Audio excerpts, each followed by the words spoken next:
It is 6:33 on Monday, February 26, 2018, and we're going to call the school committee meeting to order. We don't have any minutes today, I guess? No minutes? No, Okay. I think because we were just doing budget and All right, yes, some today other we'll things actually, came yeah. up. I will start with a quick announcement. As you can see, 4 of our committee members are sitting here. Our 5th member, unfortunately, due to her circumstances, had to resign her position from our school committee, Murray McCourt. I think on behalf of the entire school committee, I want to thank her very much for everything that she has done, all her contributions to this school committee, and her passion for the public schools in Granby. We're going to miss her, but we understand her circumstances. The next step on this one, I believe, will be an appointment to fill her position for the next year until the position can be put on a ballot the following year. And we'll keep you posted on that. Our next segment is our usual visitors' comments, and it's good to see you all here today. I know that you all came for a reason. So typically what we do in this section, we take your questions, your comments. What we're going to do today, we're going to change the format a little bit because we know that in light of the events of last week, you are looking for some answers or some details, which hopefully we'll get to. Some of you may be here related to the budget conversation, which was supposed to be the primary focus of today's meeting. The budget conversation, for your information, will actually span over the next 3 meetings, including this one, and it's going to be, as usual, a process that will involve a lot of decisions and a lot of conversations. So how we would like to handle this particular section, the visitors' comments today, it's not going to be that much different than before, I guess. I did not know how many of you wanted to speak, and if any of you forgot to sign this sheet, if you would like to say something or ask questions, please do so. So what we're going to do, we're going to start with a little statement, very quick. I will turn it to Cheryl, and then today we have our police chief, Al Wishart, to first make a statement. Is that correct? Do you have a statement? I don't have No? one. Okay. Even better. He's here to answer your questions then, if you have any questions. So immediately after that, we will basically turn it to you. And I will start with the list. If you decide to ask a question, or if you have a comment after that, as you stand, please let us know your name and your address so we can record it for our minutes. Other than that, we will make sure that you all get an opportunity to get your questions answered and share with us whatever comments you may have on any of these topics. Sounds good? Okay.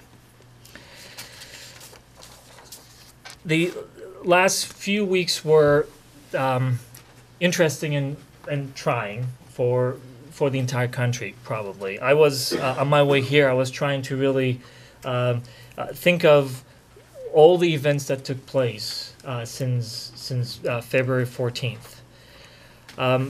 The tragic events that took place in Parkland, Florida on February 14th brought the problem of gun violence to the forefront of our national agenda once again, unfortunately. In the days that followed, we've seen some courageous, articulate, calm and composed young students make emotional but thoughtful pleas, asking for a permanent solution to this national problem. In the meantime, we saw people who were in positions of power and influence that should ideally enable them to bring lasting solutions to the gun violence problem. As usual, select to remain silent and engage in endless debates that hardly focused on the root causes of the issues that we're having. We're going to have more conversations on this. In fact, this was going to be one of our agenda items in the upcoming meetings, and we'll do that. And you will see it on our agenda, and we'll inform you before that. While all these conversations were happening, last week we found out that a scary situation took place in our own community. Thankfully, it was the week of school vacation, and all of our students were away from the school districts, safe at their homes with their families. The situation was disturbing and unnerving for our school community, our students, our parents, and all of our residents across our town.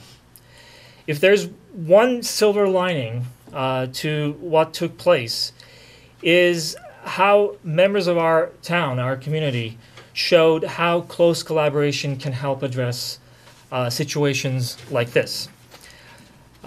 Thanks to the vigilance of those who said something when they saw something, our school administration that immediately alerted the Granby Police Department and the quick actions of our Granby Police Department, the situation was handled without an incident, and we're grateful for that. Also, I want to thank the school administration not only for taking it very seriously the first time they heard someone reach out to them with the incident, but also for the transparency, for reaching out to the community through ConnectEd, through phone messages and emails, letting everybody know what was happening and sharing the press release with our community members. And thank you on behalf of the school community to the Granby Police Department for your quick action. It is appreciated. It is good to know that you guys are there, and we feel safer for that. So with that, I will turn it to our superintendent, Cheryl Stanton. Thank you. Thank you for coming. These are difficult times, certainly to be a parent. As a parent myself, reacting to the events in Parkland, Florida has been difficult, and certainly challenges our sense of safety and well-being as parents, and as you're trying to raise children, I feel your concern, and thank you for the work that you do with your families to make sure that your children feel your care, and that they feel that they have trusting adults in their lives that they can go to if they're in crisis.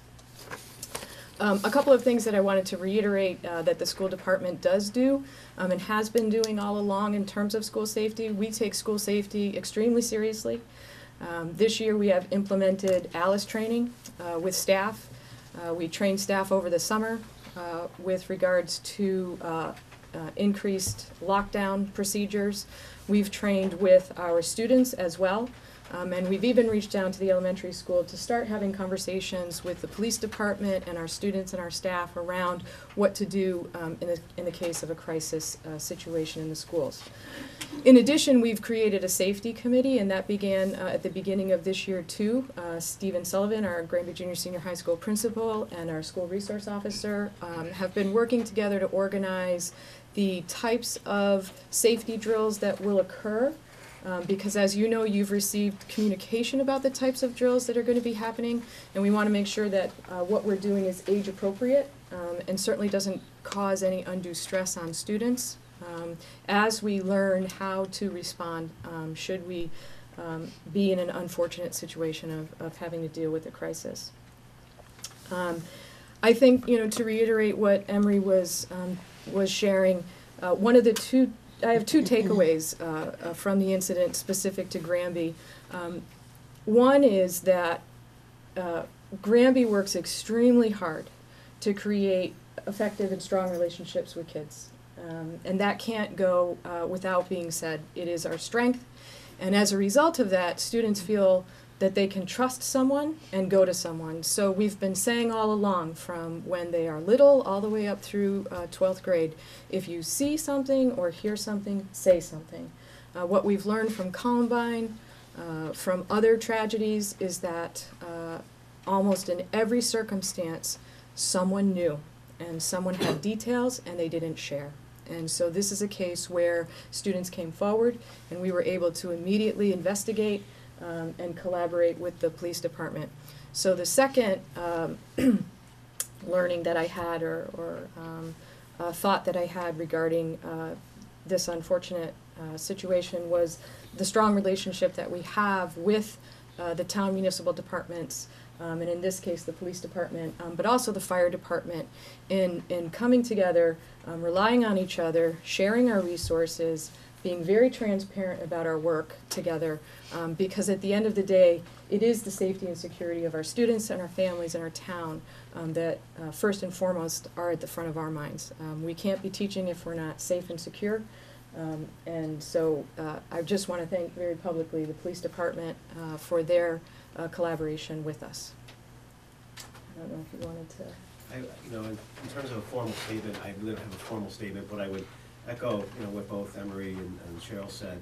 And I think one of the things that, and everybody has said it, but there ends up being a lot of focus on the police department and the school department as well. I think really the emphasis, and I agree with both of those statements, I really think the emphasis is on the preventive piece of that, and that is that when somebody sees something, they've got to report it. Because if that doesn't happen, then we could be having a very different conversation. So I think that is the biggest piece of this, and the great thing about Granby is we have these connections. They exist between the schools and the police department, the fire department. When I think about the police department, the connections that we have in the community through the school resource officer, we have several people or officers who have kids in schools. There's coaches on our staff. There's people who are involved with the Cub Scouts on our staff. So there's all these different trusted individuals that people, maybe not just students, but families can go to as well. And I think that's part of Granby, which is a real benefit in these types of situations. And I think this is a good example of that. So I think that is the piece of this puzzle that's really important to get out there, so people in the future, kids in the future, parents, when they hear something, absolutely say something, and it's never a bother, and it's always going to be taken seriously. And I can't stress enough how important that piece of it is. And it's a brave thing for somebody to come forward and say something. It's not an easy thing to do for adults. It's that much harder for kids. So I think for all the kids that came forward, and this is still an ongoing investigation, kids that we're going to talk to, I salute them, because we all have a piece in keeping each other safe. And if everybody realizes that, we're that much safer. So and I'm very thankful for the collaboration with the schools as well. And when things like this happen, the public talks about it. We talk about these situations all year long. We plan for these situations all year long. We try to look at what we do in other situations and try to get better. So while it's certainly the type of thing that people should be thinking about, just know that we don't just think about it when it happens. There's planning that happens. There's systems in place. Like Cheryl said, we do have the committee that kind of steers us now and looks at what needs to be done and what works and what doesn't. So I think having those open lines of communication, people being able to say that they heard this or they saw that, and also having the avenues to do it and knowing that it's not going to fall on deaf ears is very important. So I just can't reiterate enough how important it is that those people, those parents, those kids come forward and say what they heard. So they should really, they're the ones who really should be celebrated. Great, thank you. Okay, so now we're going to turn it to you. I have a list of 4. As I mentioned, if any one of you decides to say something, we can add you to the list as well. I will start with Jen. Okay, do I stand or can I stand? Yeah, if you could, and then let us know your full name and where you live. Jennifer Bartos, 97 Porter Street. So, unfortunately, we're here because we've had a second incident. This one much more severe than the earlier one where, the student was removed from school for threatening somebody with whatever it was, a knife, and got tased or whatever. And that student, apparently, I don't know, rumor mill, and I think I read that he was expelled from Belchertown, or removed from Belchertown, and he ended up here in Granby. And now we have this incident, and this student, I've heard, again, cannot confirm or deny, but used to be a member of the Valley West School, which is a behavioral school program, ended up here in Granby. And I wanna know, it feels like, are we desperate to take anybody that wants to come to Granby schools? Do we have the ability to say no to students that have known behavioral problems, known expulsions? I mean, I don't want to just send my daughters to school and take the chance. I mean, anybody can be a bad apple, and I get that, but I don't wanna just have welcoming arms to anybody when there's an unknown history. That's scary. We're a small town. We choose to live in a small town for those reasons. Like, we like that small town community, and I don't wanna just say yes to anybody. And that's a real concern, and I don't know if we have the right or the ability to say no. I don't wanna just take money because we want to accept somebody, and it feels like because we've had 2 instances and they're, again, I can't confirm or deny, but they're from outside of district, like, what's our recourse? What do we do? Where do we stand?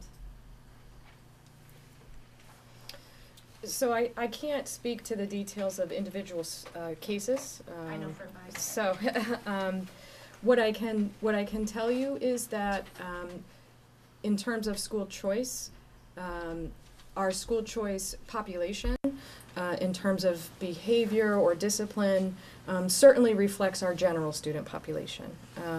So I think to rush to judgment that, you know, these instances are occurring because we have school choice students coming into the district, I think we need to be cautious of that, because that's not the case. In terms of, are we able to screen students for school choice? We're not. If we have open sections or open seats in our classrooms that we've made open to the public, students apply for those. If the seats are oversubscribed by school choice, then it's a random lottery, and we randomly select students that are invited in to participate in the Granby Public Schools. Can we change that? That's state law, sorry. Yeah, that's the law. Yeah.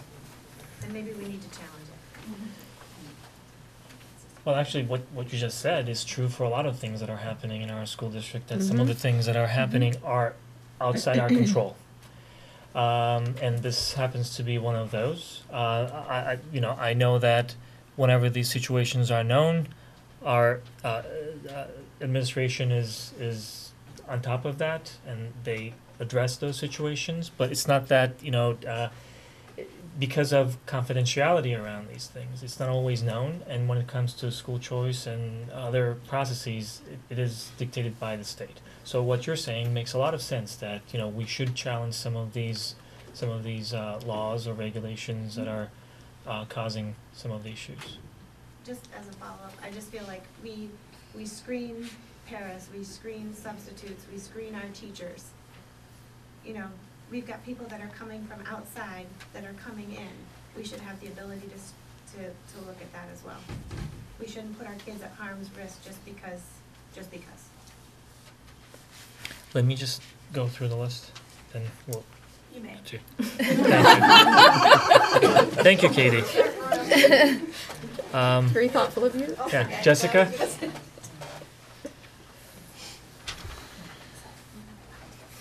Jessica Randall, 258 East State Street. First of all, thank you for the transparency that we've had, both from the police department and from the school. I think as a parent, that's very helpful. I know our first reactions are to panic, and so when we get information from both of you, I know, at least for myself, I kind of take a breath and try to reevaluate what's going on and know that the kids are in good hands. To that same, I guess, idea, can you talk about resources that are being made accessible? Clearly there are kids in the district. I mean, we have teenagers and middle schoolers just like everybody else, and kids are struggling with coping skills and how to handle situations and things. Can you talk about the different resources that are becoming available to the students, or that will be available to students that are in need? And also, any plans for any physical type security for the school, and you know, whether it be metal detectors or any other things that are on the, have there been conversations about what types of way we can protect the school so that, you know, if there was a weapon in the building, we'd know about it before it got into the hallway, or before we got into a classroom, or something proactive. Because I would hate to see us as a community have to be reacting to things, you know, as they're coming about. Sure. So I'll start briefly with the support resources, and please, Bill, I think I saw Bill, there he is, principal of the elementaries, and Stephen at the high school, and Carol, our pupil services director. So you asked about what support services are available. About 3 years ago, Dr. Houle, who was the interim superintendent at the time, brought together a bunch of folks from the community and really started the conversation about what are the supports that we have in place for students, what are the needs of our students, and what are the supports. And one of the things we found is that there was not a continuum of services for students. And so as a result of that conversation, the school committee took that as a charge to really investigate how we can develop social emotional learning supports for students. And so one of the things that we chose was a curriculum for all students in all grades. It's Peace Builders. And so that's a way to begin the conversation. I see some yeah from our high schoolers, yeah, Peace Builders. It's a way to begin the conversation around how to be a good citizen, how to care for each other, how to notice and do right, be a good classmate, but also to take ownership and responsibility for yourself and your actions. And I think Bill could probably recite the pledge as he does it every day. In addition, we developed our social emotional learning program. So we have an entire program that's dedicated to students who may be struggling to cope in the school environment, and that runs grades 7 through 12 at Granby Junior Senior High School. In addition, at the high school, Stephen has revamped the student support suite. So that students always have an opportunity to meet with a counselor and a member of administration, a social worker. There's never a minute of the day where a student, if they are in need of support, isn't going to get it. And that was not the case in the past. It was a little bit, it was a schedule and resource issue, but the staff and Stephen came together and decided this is so important, we need to make sure that no matter what, if a student needs support, we have someone available for them. Let's see, I'm trying to think if there are other things that we are doing in terms of support resources. We have connections with counseling that we bring in to the schools. I think it's Bridge, the Bridge resources that we are bringing into the school to work with our students. And also, I think what we have always done and done in public schools is partner with DCF, Department of Children and Families, so that if we have students and families that are struggling, we can get resources to the families before things escalate, so that we can get perhaps training or education, information, counseling, so that our families feel the support that they may need if they have a child who is escalating and really struggling. Did I miss anything? Bystanders. That's right. You want to talk about? So we're partnering or moving into a partnership with Quabbin Mediation for training active bystanders. It's a program where they train students on a 6-unit curriculum. Then students can then go give the training to students in younger grades about what to do, right? Emily said it earlier, and it's come up a couple of times. If you see something, say something. And for us, that just makes sense, but for 5th, 6th, 7th, 8th graders, it doesn't always make sense. What does that mean? And training active bystanders will teach 15 to 20 students about what the curriculum is, and those students will then go present the curriculum. So it won't happen in 1 year, but over the course of time, every student, at least every student in grades 7 to 12, they'll start getting the training, we hope, as soon as 5th and 6th grade. Every student who's here at the high school will have had that training. And that's really brand new. Can I follow up a question with that? Go ahead. This see something, say something. So what exactly does that mean? What are you asking the kids to do? They actually have to physically go find you and talk with you? Is there a way they can anonymously send information somehow? Some way. I've been hearing things like that, just with what's happening in Florida, you know. Yeah, How do the kids do that? Sure, so see something, say something isn't just about the kids, it's about staff and parents and community members. And right now, I'm not aware of any anonymous mechanism, but. Kids may not want to go. No, I completely, right, I'm not aware Yep. of us having one. I don't believe that we have one, but I think that's a valid point. So, yeah, but in students that we've talked to even today, they didn't come to, not all the students came to us. Some students went to their parents, who then came to us. And having an adult, whether it's in school, at home, in the community that you can go to, that when you feel like something's not right, when you see something that's out of place, you see a picture, you see a post on social media, you overhear somebody at lunch, being able to go to that adult who then can communicate it to an adult in the school. Yeah, and that's part of the message that we've continued to share with students. And you bring up a good point that the leadership team can reflect on. What we do have is the bullying hotline. So it may be that we would maybe reconsider the use of that line as just a tip line for any kind of, concern that, a student or a parent might have that they feel they would feel safer using the anonymous approach with. But that is something certainly that we can consider at the leadership. You talked about physical security measures. We have not discussed that either as a school committee or as a leadership team. Ironically or not ironically, the superintendents, there was a superintendent who actually just sent out a survey of the Commonwealth superintendents and asked, are there physical security members, security systems in place? And of the 50 superintendents that responded, there were no, metal detectors. Thank you. I couldn't get that for the life of me. So no metal detectors, with the exception of 3 schools that were alternative schools. So those are schools where students may already have a felony charge, and so in order to participate, they're required to go through metal detectors in order to participate in the program.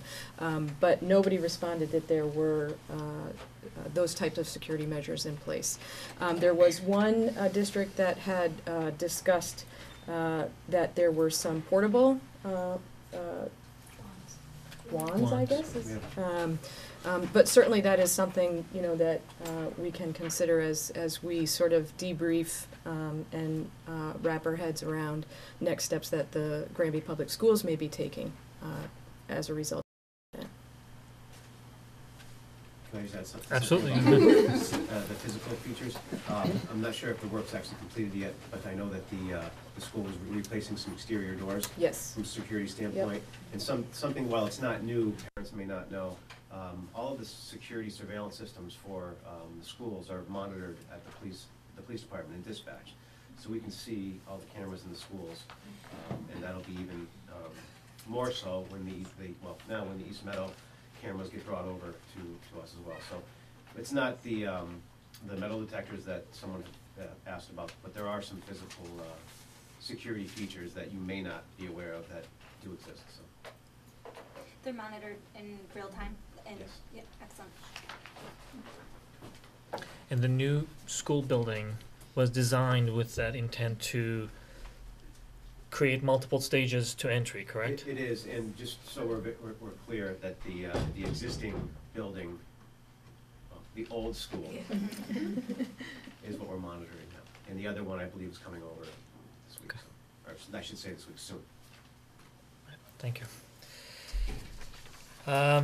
Karen. That's me.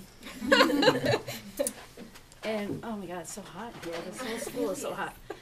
Karen Laramie, 156 East Street, Granby, Mass. So my thing is today, now that I don't work for the town of Granby, but I work in the school. My son goes to the school here.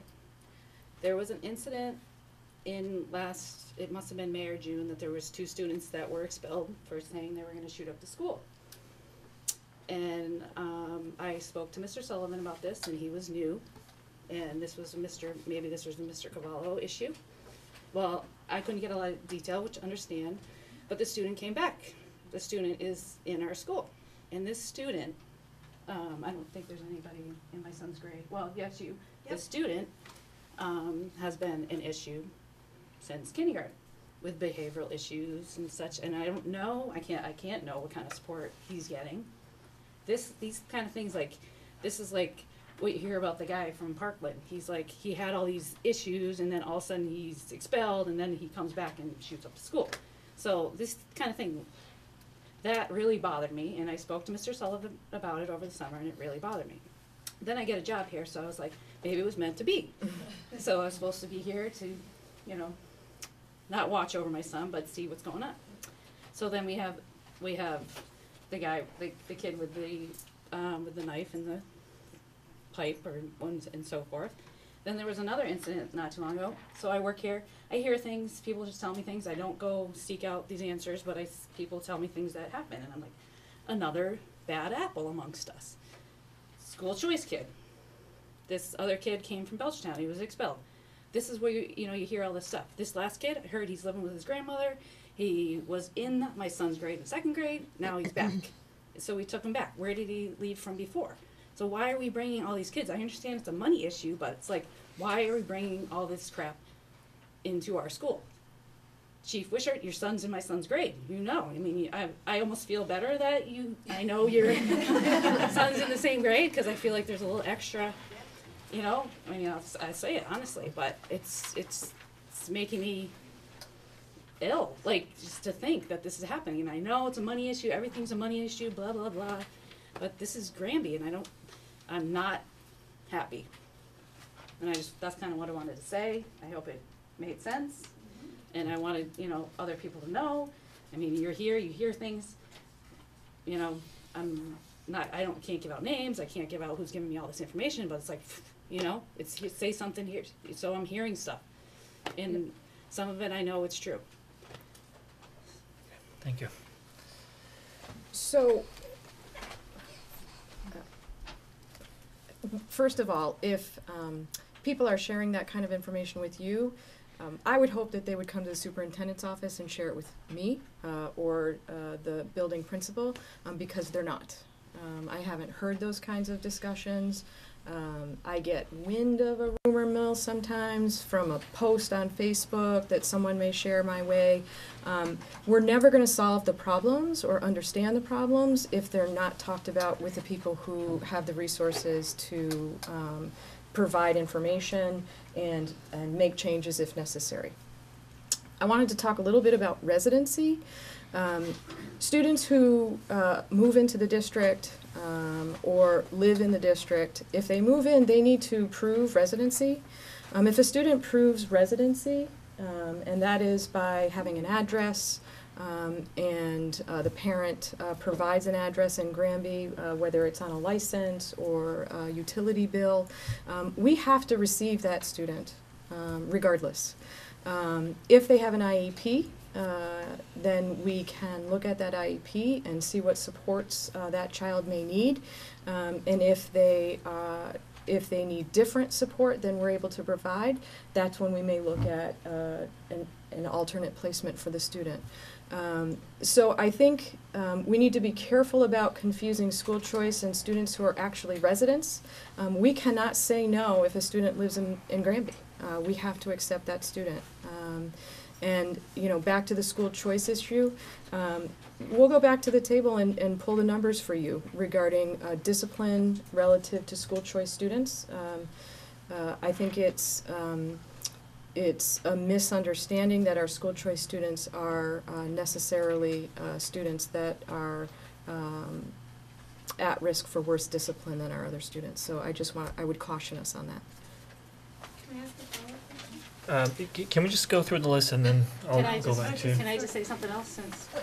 Yes, you may. Still your turn? So, that one student was here up till second grade, apparently he was left.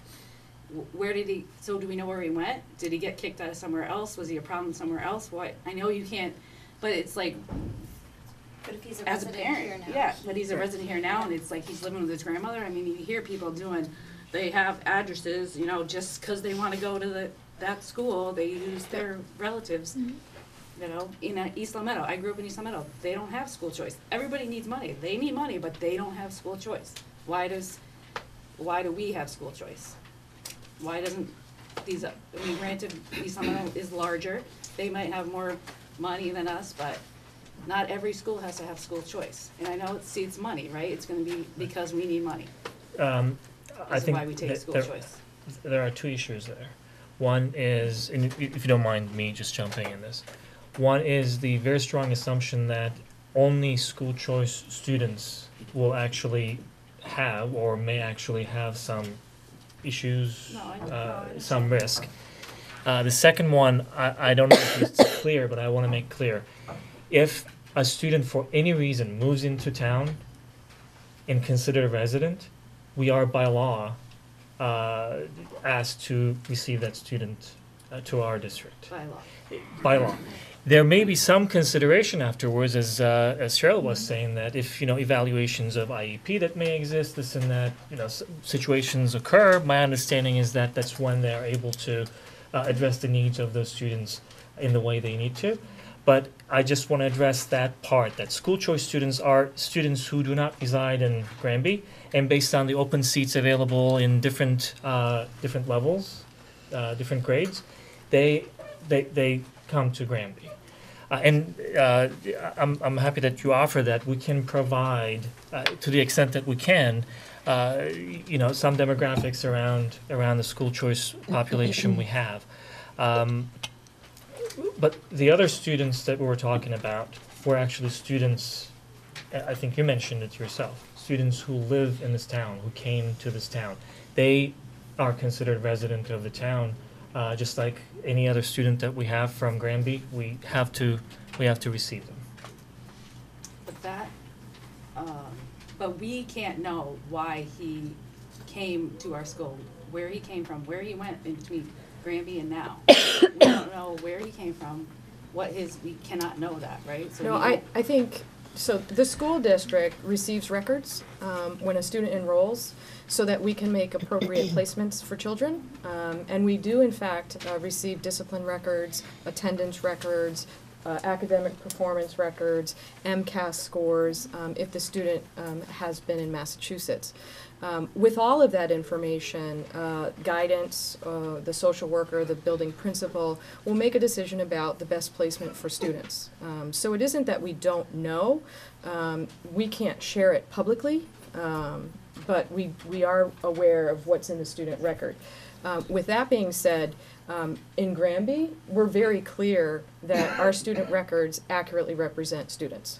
So if there are incidents, they're in their student records. Sometimes there are student records that come to us that we need to make phone calls about because they're not clear. And we do our due diligence to make sure that we understand the needs of students that are coming into Granby, whether they're resident students or school choice. I want to talk a little bit about school choice. And, you know, I've heard that it's a moneymaker, it's a moneymaker. It's a little bit more than that.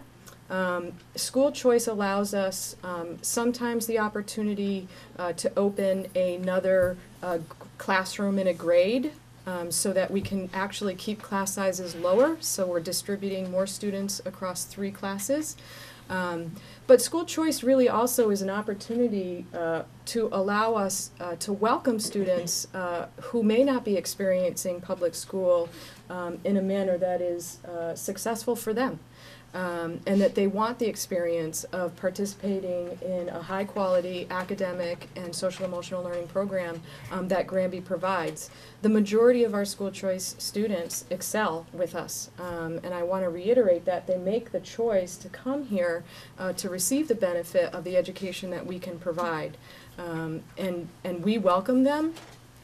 Not necessarily as money and a tuition, but certainly as part of the student body, and oftentimes that is so that we can reflect more of what is around us in the world as opposed to just Granby.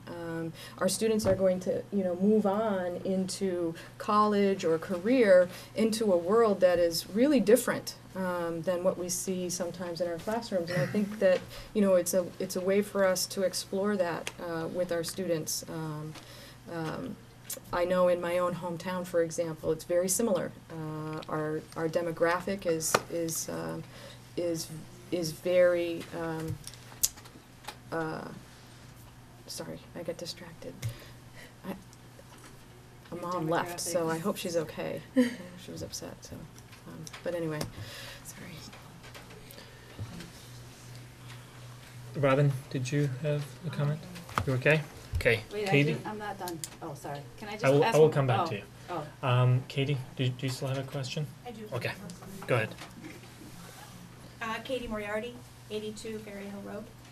I guess one quick thing, because we're just talking about like social emotional needs of kids. I guess maybe I'll think about social workers and maybe just how many social workers we have on staff and cutbacks, and maybe if we're going to be looking to cut those positions. Because I think it's sounding like we're going to need some more people on staff. I want to ask questions around expulsion, if you could give me some education around expulsion. Once a student is expelled, can they come back to school? When a student is expelled from a different school district, then I guess I'm confused. I would think once you're expelled from school, you're done with school. It sounds like they can then just go to another town and go to school in another town. Still kind of staying with expulsion, and we keep talking about Florida. So this young man had been expelled from school, so you have a very angry young person who's left school.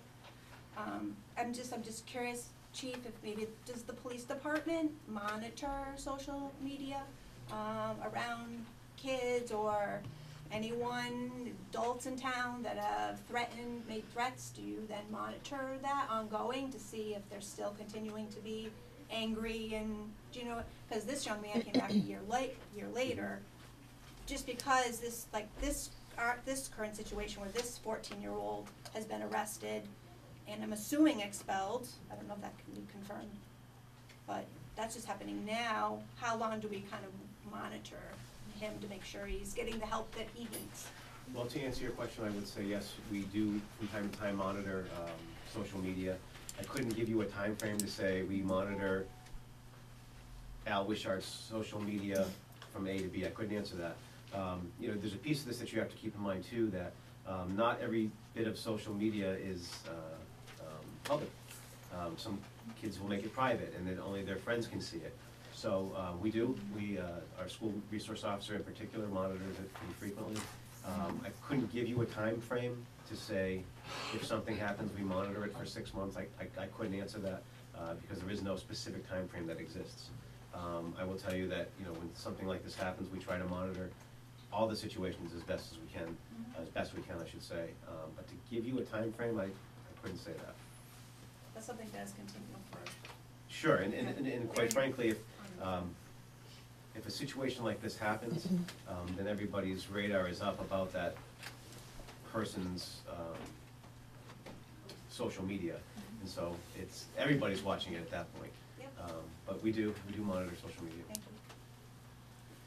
With regards to your question about expulsion, Yeah. the state of Massachusetts changed the law regarding expulsion. So if a student is expelled, we are still responsible to provide education an educational setting for that student. So typically what happens if their student is expelled, then Carol gets involved with identifying alternate learning, either schools or alternate learning environments, so that depending on the student need, they can continue with their education. But that expelled student does not come back to campus.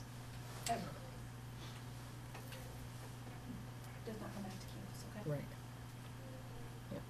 So students that are expelled from other school districts, so it's sounding then like that school district should actually keep that student and educate them in their own town.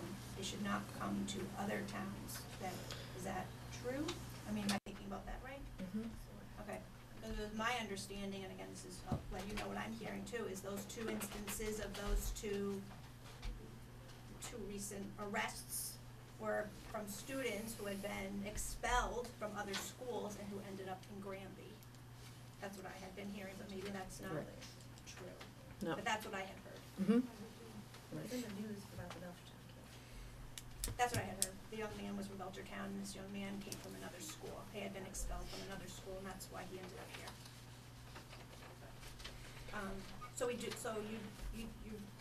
You're expelled from the building. You're not expelled from education. Correct. Thank you. Thanks, Katie. Thank you. Karen? Oh, well, I was gonna ask if that recent kid was coming back, because he was expelled, so Well, I can't get into the details, but again, but he's been arrested. yes. And then it said he was going to juvenile court and all that, so it's pretty bad, like, he should not come back to our school. Do we have a right to know? How do we not, that doesn't make any sense, and like, who can tell us? Do we have to come to the school committee and tell us? 'Cause if that Actually, the kid school committee comes will not back- know any details if it's No. confidential, so we are Mr. Wishart, We are the not chief any different Wishart, than you. do we come to the police station and find out? The police department can't give you any information from the No. school. You could talk to the court, but the court's not gonna give you any information about whether the student's gonna be allowed back in school or not. I think you'll know. Well, I mean, I don't say that to be funny, I say that to be honest. I mean, if our press release, I'll give you an example. Our press release said nothing about who the student was. Is there a parent in this room who couldn't figure it out from their students in the school? No, you could probably figure it out quicker than anybody else. So I don't say that to be funny, I say that to be truthful to you, and that if anybody were to come back into the school, you would certainly find out that way. You said we could figure it out, and it was like, it was not surprising on who it was. So why did we bring this kid into our school? He just came back, like January 22nd. I mean, it was not surprising that this kid was gonna be a problem. And now he's caused a problem, and thankfully, he did not cause more of a problem. I can't answer that's really another question for the police department, but just going from what I heard, if someone lives in town, they're our student. And I think that's it. I mean, the other kids the two kids that said they were gonna shoot up the school last year, the two 7th graders, were suspended. Apparently, over the summer, they came back in September. Who's to say that they're not a problem? They've already shown that they've made a remark that they were gonna shoot up the school. And now they're back. So these kids were suspended, but they're back. If this kid comes expelled, I'm out of this school. My son's out of this school. This does not look good on Granby. And I know I'm not the only one. People have already posted on Facebook. They're pulling their kids out of this school district, and then what happens? Again, just I don't want to speak out of turn, but this is a good conversation to have, and I think we'll appreciate your questions, and I can guarantee you there will be more conversations in the background, and to the extent that the school committee can influence some of the conversation, we can influence. We don't know anything, any details. We're just like you. We're members of the community, so everything is confidential. But I would not really want to give the impression that the problems that we're talking about are Granby specific. The days following February 14th, when the shooting happened in Florida, what I read yesterday is that there were on average 50 incidents, some of them hoax, but there were 50 incidents a day, school related, jumping up from 12 to 15 per day. That's apparently normal, and I did not even know that there was such normal. So what I'm trying to say is that as scary as it is to all of us, and as concerning it is to all of us, especially those of us who have children in the school district as well, I would not want to give the impression that this is a situation unique to I know, Granby. Mark Bale does the same thing. Everybody's different. We need to focus on Granby. We are We're focusing on not- Granby. No, but we're But comparing but ourselves this is to everybody else. I know, but you just gave the example that everybody wants to go somewhere else. What I'm telling you is that if there is such a community that we can look at as an example, I would love to look at that community as well. And we don't know. Whatever we don't know right now here around this table, we don't know in those communities either. That's what I'm saying. I think a piece of this also is, I think to trust that the school department, in collaboration with the police department, have the systems in place to monitor, to provide support as needed, but to make decisions to support kids in ways that maybe they are not remaining on campus, that we're working with our partners at DCF to make good decisions so that all of our children are supported. I can't emphasize enough, many of these students are ours. They are Granby kids, and they are struggling, and it's our responsibility to provide support so that they can get the interventions that they need to be successful and to come and be part of a community, and that they can grow into that. I think the other thing that I wanted to say is, you know, just as I was preparing for tonight, I monitor the news. Palmer and Minnechaug both had threats that are being investigated by the police department. So the idea that this is isolated, Emery, in Granby is just not the case. It's what I said at the beginning. It is extremely difficult to parent our children right now. And it is extremely difficult to be a child right now. And so I think the more we can wrap our arms around them and show them that they're cared for and loved, I think the better off we will be as a town and as a community. Can I just add Go to ahead. that for a minute? I think, you know, to get all warm fuzzy here for a minute, like, I think we have the upper hand in a way because of all of these people sitting in this room and all of us, and we know each other in town. And that fight or flight, I think, is very natural. Like, if this keeps up, I'm going to take my kid and go so-and-so. But it is happening in other communities, and it's just the unfortunate reality of where things are right now. And there's I think, a bigger need just in taking care of the kids, and I think we have an advantage here in Granby with all of us being as tight as we are in the community, that we're looking out for each other's kids, and we're looking, and kids are hearing things and saying things and speaking up when things aren't right, and parents are speaking up, and you know, we want the best for the kids in the building. You have to do what's right for your family, but think about, you know, going somewhere else. It's a different place. You don't have those same connections. You don't have that same support, you know, and just, I don't know, I think it's scary. My own kid will be up in this building in, you know, another year and a half.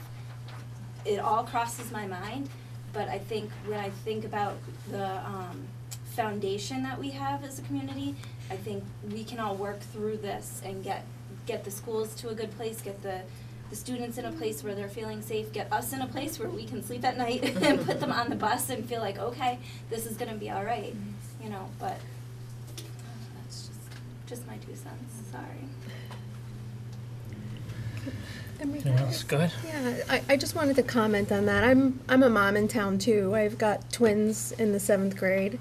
And the night after the shooting, somehow my son was, you know, they play on the internet as all these kids do, right? They're all in there playing Minecraft. And one of his little buddies that he's been playing with for 2 or 3 years happens to live near Parkland, Florida. I had been shielding my kids from the news. I had my, you know, everything off in the house. So my son came up to me and was telling me about this shooting. And I said, yes, I know that happened. And then I used this example that just happened in Granby to my son today because he's been having nightmares every night about coming back to school. This is the world that we have inherited for our children, which is horrifying. There's not a parent or a person in this room who doesn't hear everything you're saying. We agree with you. We take all kids. Public schools take all kids. And that's why we exist. Private schools get to turn kids away. There isn't a private school in the state who would take either one of my children. They would have them there for 2 days and see you later. And a charter school as well. So yeah, sometimes in public schools we have kids that are really hard to teach. But Granby does a really good job at teaching those kids. And we should be really proud that we have kids who trust the adults. Our kids trust their teachers. Go over to South Hadley, go to Hoyoke, go to Springfield, go to Belchertown, Ludlow, anywhere. You will not find those connections nearly as strong as you have here. Because we all know each other. I graduated high school with the chief's wife, class of 90. We all have connections. This is how we head this off. We had a horrifying threat to our students that was handled in a textbook way. We learned even more from that. We know that our police department and our superintendent have a great relationship. We know that if we call, or if a neighbor calls, the Granby police are going to show up. We know what didn't work in Florida. That's how we do better.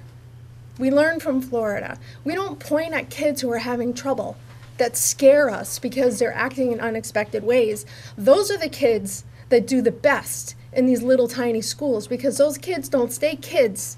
They grow up and they become adults, and they will also need support then. So let's get them young. Granby should be proud of the fact that we have some really awesome teachers. We have some of the best social emotional programs in the state.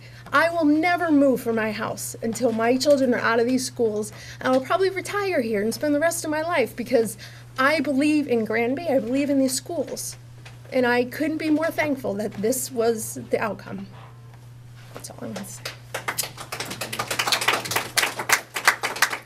Karen, if anything, we can promise a couple of things. One is that anytime you have concerns, sometimes things that we can do or cannot do may be limited. But what we can promise is that you're going to be heard. We will hear you. We will talk about it. We will. I know that every single member of the school committee will question the same situations because we had our children in this district. We have our children in this district. It is important to us. But the reason why we're sitting here is that all these children are important to us. And I want to make sure that what was said earlier had the answer that it should get. The safety of any child in our district is not important. Is more important than having a couple of school choice students here if we do know about something that will not really sit well with us, and if there is anything we can do. In some of these situations that we're talking, if we are bound to do what we are told to do, that's where we get into trouble. But again, this is the reason why we wanted to have this conversation. We extended the visitors' comment section because we knew that this was important for our community, for all of you. It is important to us as well. And anytime you have concerns, you don't even have to wait for this. You can call Cheryl immediately or email any one of us. We will pass the message immediately to Cheryl as well. But feel free to come here. There's always a camera. You will be heard. Your concerns will be raised. We take pride in being transparent. Some of these questions are not easy to hear, to answer for any one of us because, this is a difficult situation for all of us. But again, what we can promise is that you will be heard and we will see what is possible and what is not possible to do. That's what we can promise.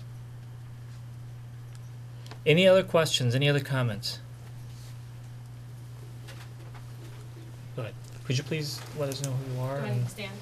You don't have to, since everybody was sitting right there.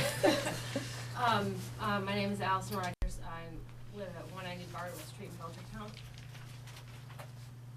And I'm really struggling with how the school choice is being treated right now because My daughter is here because of school of choice. And we chose Granby because of the community. And that I knew she would get a really good education and she'd have really great opportunities here. And I came in here tonight feeling very nervous and scared about situations that happened. And now I'm feeling even more nervous and scared because now I feel like my child is going to be targeted or she's going to be pigeonholed into this category of a bad kid because she comes from another community. I just think that's really unfair. And I think each case needs to be taken for what it is for that particular situation and that particular child. And not just because I'm here because I live in another town. My child loves the school. Her best friends are here and she wants to stay here until she graduates. And I want her to stay here, but I need to know that she's safe now in her own school. And not just because these scary things happen, but because now people have this idea that school of choice is just bad kids. It's definitely not, and I know other kids from Chicopee, my son is friends with, and I didn't, if what I said meant that you felt that way, it's not all school choice kids. It's some school choice kids, whether they're from Springfield, whether they're from other towns. There was the one kid that came and he was from Belchertown, and we all know it, and he was, you know, it's not, I know, and did you know that this kid, you did not know this kid came from Belchertown and he brought in a knife and brought in a pipe and, or whatever, and was gonna, you know, it scares us. It scares me that I live in this town and this happens. And I apologize if it felt like it was towards your daughter, as long as, you know, it's like, but I don't know your daughter, so I don't know, but you don't know my son. But she's school of choice, and when Can you I- make comments exact- about a particular population of people, you don't know who else is around you, and you're making judgments about school of choice population that includes my child. So I just want to, first of all, I want to say thank you, because my stance on school choice is there are precious few parents in this world who will go through that lottery system, go through the application process, research a school, get up early every morning, drive their child to school, come back, pick their child up, bring them back home, come back for sports every night. All that extra driving, to me, is screaming that this is a kid who's got some rockin' parents who care deeply about their education.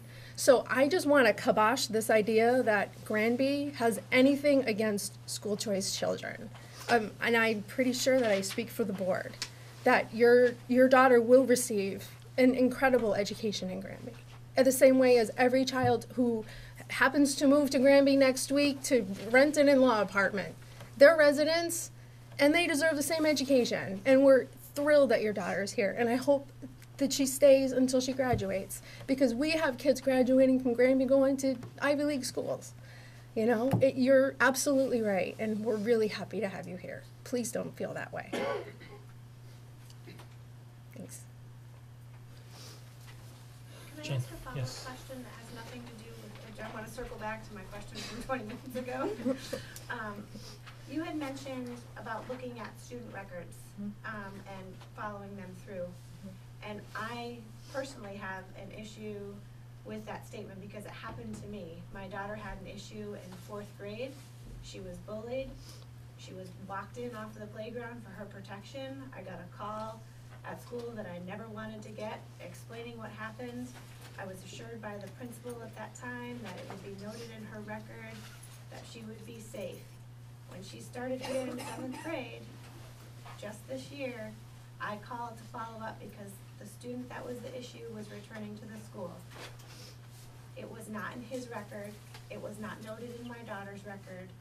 And 5 out of her 7 classes she was placed with him in an issue. So I want to know what we're doing to protect our kids from our own kids, and what are the checks and balances, because that was scary as hell for me to find out that this student that bullied my child and tried to hurt her was going to be sitting next to her in class, and there was no record of it. And this guidance counselor that I talked to, I felt like I was being regarded like I had 5 heads and was polka dotted because there was no record in either student's file. So we say we're looking at the students' records, but how do we know? So, one of the things that the administration has done over the summer, this past summer, was to clarify our process when there is an issue around discipline, and that can extend to bullying, it can extend to any misbehavior, but it was to unify how we are recording those incidents, because we also have an obligation to report accurately to the state. It became aware that some of that had not been happening, and so that's why we took it as part of our retreat over the summer, to make sure that we are recording properly, so that, exactly to your point, if there's an incident, it's documented and the next grade level is aware of it, and in particular, when students are transitioning from school to school. Because that's time when the record really is important, because we're welcoming students into a school that we don't really know who they are. You know, I apologize if you felt like, you know, we were not responsive and you had, you know, polka dots and striped hair. Those are the kinds of things that need to come to administration and my level so that we can address them.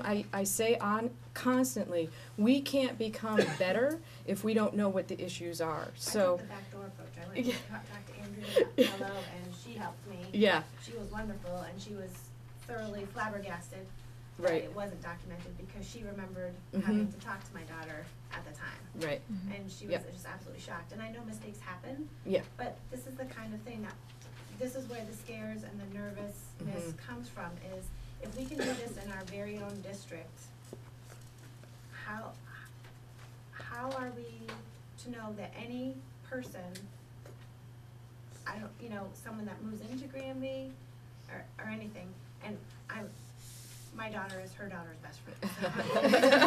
I just want to say, it's not a school choice, but anybody that's coming to our school, Mhm. what is the protection that anybody can just walk in? And I feel like, you know, I don't want I want to know that the kids that coming in are like her daughter, Mhm. and sweet and welcome in my house, and I want to be able to know that any kid that my kids talk to, or my nieces talk to, or my best friend's kids talk to, that they're safe kids. And I know that anybody can be a bad apple, but I feel like we need to be able to protect ourselves, and if we have our own lapses, how do we know that we're not getting other lapses? I can only speak to what we're doing moving forward, and, you know, having, you know, I think reviewed records, worked with David, and how we're reporting to the state that we noticed there was discrepancy. So all I can tell you is that moving forward, we have identified how we report, how we document, and then how we send that off to DESE. So if there's an instance that you become aware that there's a misstep and we've missed something, please let us know. But we are, as Emery said, we are trying to be as transparent as we possibly can be, because we know that that increases our ability to keep kids safe.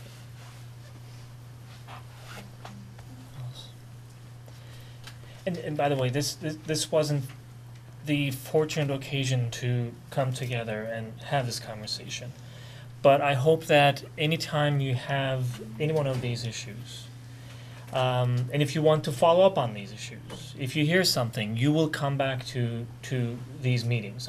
We always have this section, which is now a little extended, but we always have this section at the beginning of our meetings, every meeting. Feel free to come over. I hope that your first step is to reach out to a member of the administration, the building principal, or the superintendent directly. But if you want to come and raise your concerns here in this forum, you are more than welcome. And we will listen to you. There is really no right or wrong. We are informed thanks to you as well when you bring these things to this committee and to this forum. So we appreciate that you're here, but please come back if you want to follow up on any one of these things. Any other questions? Okay. Again, thank you all very much for coming. Elle, thank you for being here. You can stay for budget. Yes. If you would like to stay for the budget conversation, feel free to do so. If not, if you know, if you have to leave, that's understood as well. Oh, Thank you. thank you. Thank you.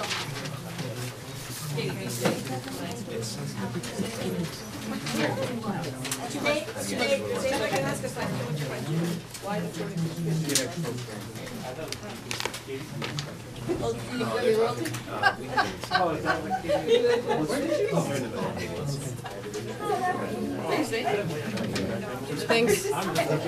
Now I gotta crunch numbers.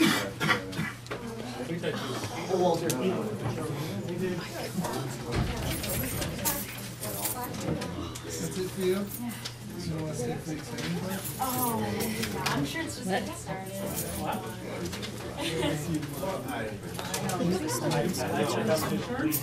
Oh my god. Good night, Carol. I was completely astounded. I couldn't shut up. I'm telling you. I wanted to go and hug them. If I want to open one, I was just because someone can't afford to move to them. Can't open one. Because Is it like 9 million degrees in here? Yeah, it is.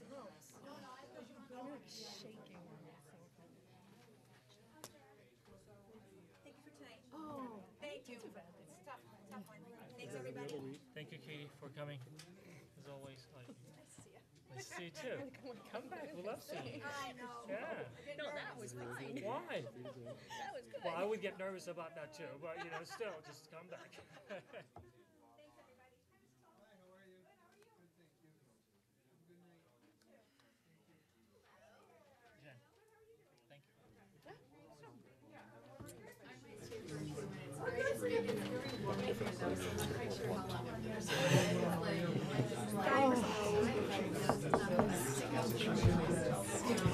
I will. Do you guys want to? Do you mind if we give them a couple of minutes to walk out naturally? Otherwise, I'm gonna have to tell them. Yeah, we This is a good day. Your name is not misspelled. Yes, I know. I'm learning. Only took 4 years. Not you, I mean, and your predecessors and. I printed out that letter that to the governor's letter 4 or 5 times. So I don't think I'll make the mistake again. I thought about changing the spelling of my name. Oh, it makes sense. What would you change it to? I love ANNE. I think at one point I thought DE capital A NNE, you know, it's a okay. little more Yeah. practical. But More phonetic. yes, She is so used to people mispronouncing her name that misspelling, mispronouncing. the first time I said Deanne, she said, "It's Deanne." I said, "That's what I said." That's what I said. How do people mispronounce it? Diane. Deanna. Oh, yeah, Deanna is the big one. Deanna. Yeah. Deanna's a big one. I don't even correct people anymore. That's like I live on Root Road, and people are forever ROUTE. So Route. I'm like Cheryl Stanton, Root Road, ROOT. It is warm in here. Yeah, do we want to go? Wow, with all the. I'll go hide under the desk over there. Have a meeting on. So is that why I got the window seat? The new guy goes first? Yeah, so I'm I mean, over there too. Oh, yeah, I know.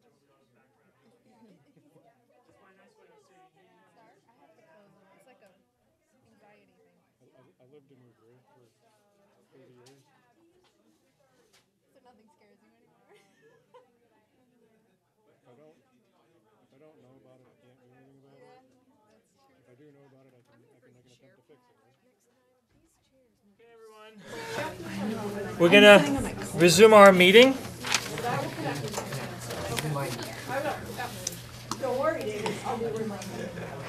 Okay, our next section is new business. We have 3 items in this section. The first one is town meeting, the impact on fiscal 18 and fiscal 19. Just to, will you refresh everyone's Sure. memory? So we had 4 items on a town meeting floor, a special town meeting. which were unanticipated expenses for the school department. One was a special education tuition, one was a transition tuition for an 18 to 22-year-old. One was the second grade teacher, which was the result of 7 students that moved into grade 2. And then the last was the Smith vocational tuition and transportation for a student who enrolled with us after the budget had been finalized. So those are all the unanticipated expenses at that point to date. On town meeting floor, the special education was approved and the transition was approved. I believe the Smith vocational was not, and the second grade teacher was not. So at this point, I anticipate monitoring the budget and working with Mr. Martin to bring him as we move forward through the end of the budget cycle as to see where we are with the end of the year. We implemented a budget freeze in September because the budget was tight, and we've restricted that even more as we move through the end of the year. It may be, although we can't predict with certainty, it may be that there could be funding within the budget because we froze the budget and we're not expending at this point. It may be that the budget can assume those, but if not, we will have to work with Mr. Martin and finding the solution to ending the year with a balanced budget, because we're required to. So how much were we short with those 2 that didn't make it? The tuition was $38,000 with transportation for Smith Vocational, and the Teacher. the teacher was 54 $49,000. and change. So around 80 to 90,000. Right. We have some other pressures on the budget, however. We have some changes in placement that have happened late in the year, and some students who have enrolled late in the year that may need alternative settings. So those are additional pressures on the budget as we move forward. So those have not been finalized yet. But I would remind everyone that the contingencies for any of that were removed from the budget last year because it was so tight. And that was part of the override, the contingencies around special education tuition. I think the total was about $82,000 or so, right? I'm sorry. I was just gonna say, we don't really know at this point if there's gonna be money from one slot to slide over. Correct. Yeah, we won't know until we get closer to the end of the year. And I think that was part of the confusion during that meeting as well. As Cheryl said, we don't really have a contingency built into our budget. In fact, almost at the end of the process, there was a $64,000 for which we did not know there was going to be a student or not, and we were asked to take it out. So we really leaned it out to the to the extent that there was nothing left to move around. What we are talking about is, if there is any possibility to move money from one to the other because one is underspent, the other one is overspent, it's not because it's a planned underspent. If it happens to be that way, whatever it is, we will try to do that. That's my understanding.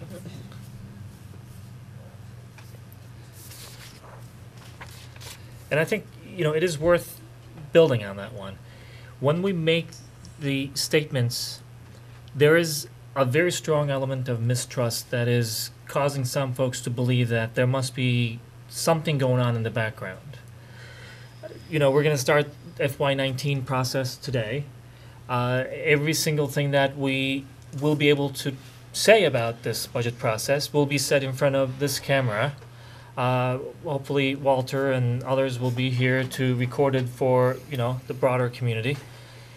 And we are planning for what the needs are.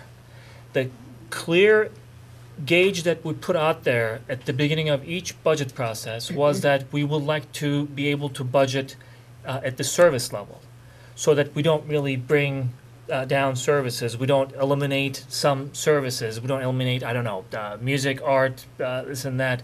That was the opening objective when we started our budgeting process. The counter approach to that, and it is getting extremely tight. In fact, it is unreasonably tight, is the fund level. So we only have this much money, and whatever you can squeeze in that amount is what you should be offering. And we are getting stuck between those two arguments. But what is probably much more hurtful to all of us involved in this budget process is the insinuation, the impression, sometimes based on some misinformation and misrepresentation, that something must be happening within that budget that is not known, that we are hiding, that will suddenly appear, and we can make up for $100 and something thousand, or that this was a planned move. You know, it was planned all along that we would bring all these 4 items to the town meeting because the override didn't succeed, and that amount was miraculously the same, which was $120,000 or $110,000 off to begin with. Right. But the insinuation goes to the depth of the mistrust that we're having right now in those conversations, and we can't really succeed as a town if we're going to have that mistrust, and that's the big issue to me. Otherwise, everybody will have their opinions. I respect it. Everybody will suggest some numbers, having some services, not having other services. But if we start from the point of distrust and mistrust, then there is really no solution to what we're trying to achieve, with respect to our budget. So I just wanted to add that there, because sometimes taking a step back, in municipal finance, typically departments have their line items, and they go with those line items, and whatever they spend, they overspend. We just take care of that afterwards. They can't move things between line items. The school budget is a little different, and this is again by the flexibility allowed to us by the law. It says if there are some line items, and our lines are much more numerous than other budgets, if there is some possibility to move some funds around for good reasons, and we actually have rules that establish those reasons. We can't just go and willy-nilly, say, hey, take this money here and put it there and just move them around. If it exceeds a certain amount, it has to go to the superintendent. If it exceeds a larger amount, it has to come to the school committee with all those safeguards, so that there is nothing really in the background that we are not aware of. But that provision is given to the school administrations, that they can move funds in between line items.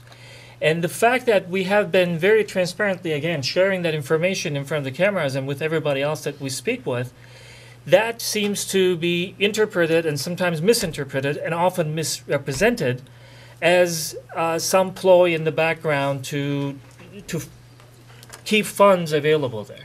If there are funds available at the end of the year to the tune that we're talking about, the auditor would know. It would be in the audits that we are seeing every year. The town administrator would know. He would probably have a big conversation with any one of us as well. So again, just we have to start from that point of trust all these conversations, and hopefully we can do a better job at that this year. You're all good with that? Yep. Okay. So the second item is related to marketing of our new school. It was exciting to come here this evening and seeing that the school now has activity in it. There were lights. You could see that some classes were full. Something was happening. The beautiful passage from the new to the old, the gym. Our question has been, how do we let everybody know that there is a beautiful building that will have beautiful education in it, so that if folks would like to move to the town, they can move to the town. Just goes back to, or if folks would like to take a chance and see what Granby has to offer, they can come to our elementary school. But we do not have a marketing plan for it. So the second item is related to what we would like to do to share that information with the neighboring communities or anyone in our region who may be interested in our schools because of what is being offered there. Just to complement that one or supplement that information, last year or the year before that, we voted to create so many seats, additional seats for each one of the grades. This was based on the feedback that building principals gave to us that we could, without overburdening the system, accommodate so many additional seats. So I think one of the constraints around this will be that number, whatever number we have available. We're not going to overwhelm the school system, the infrastructure, or the educators, the staff members in that building. So with that, I will turn to Cheryl to see if you have any suggestions as to how we may start this process. Sure. So relative to the first question, we will be presenting either at the next school committee meeting or the one after the memo that we did last year, which outlined how many seats would be offered at each grade level.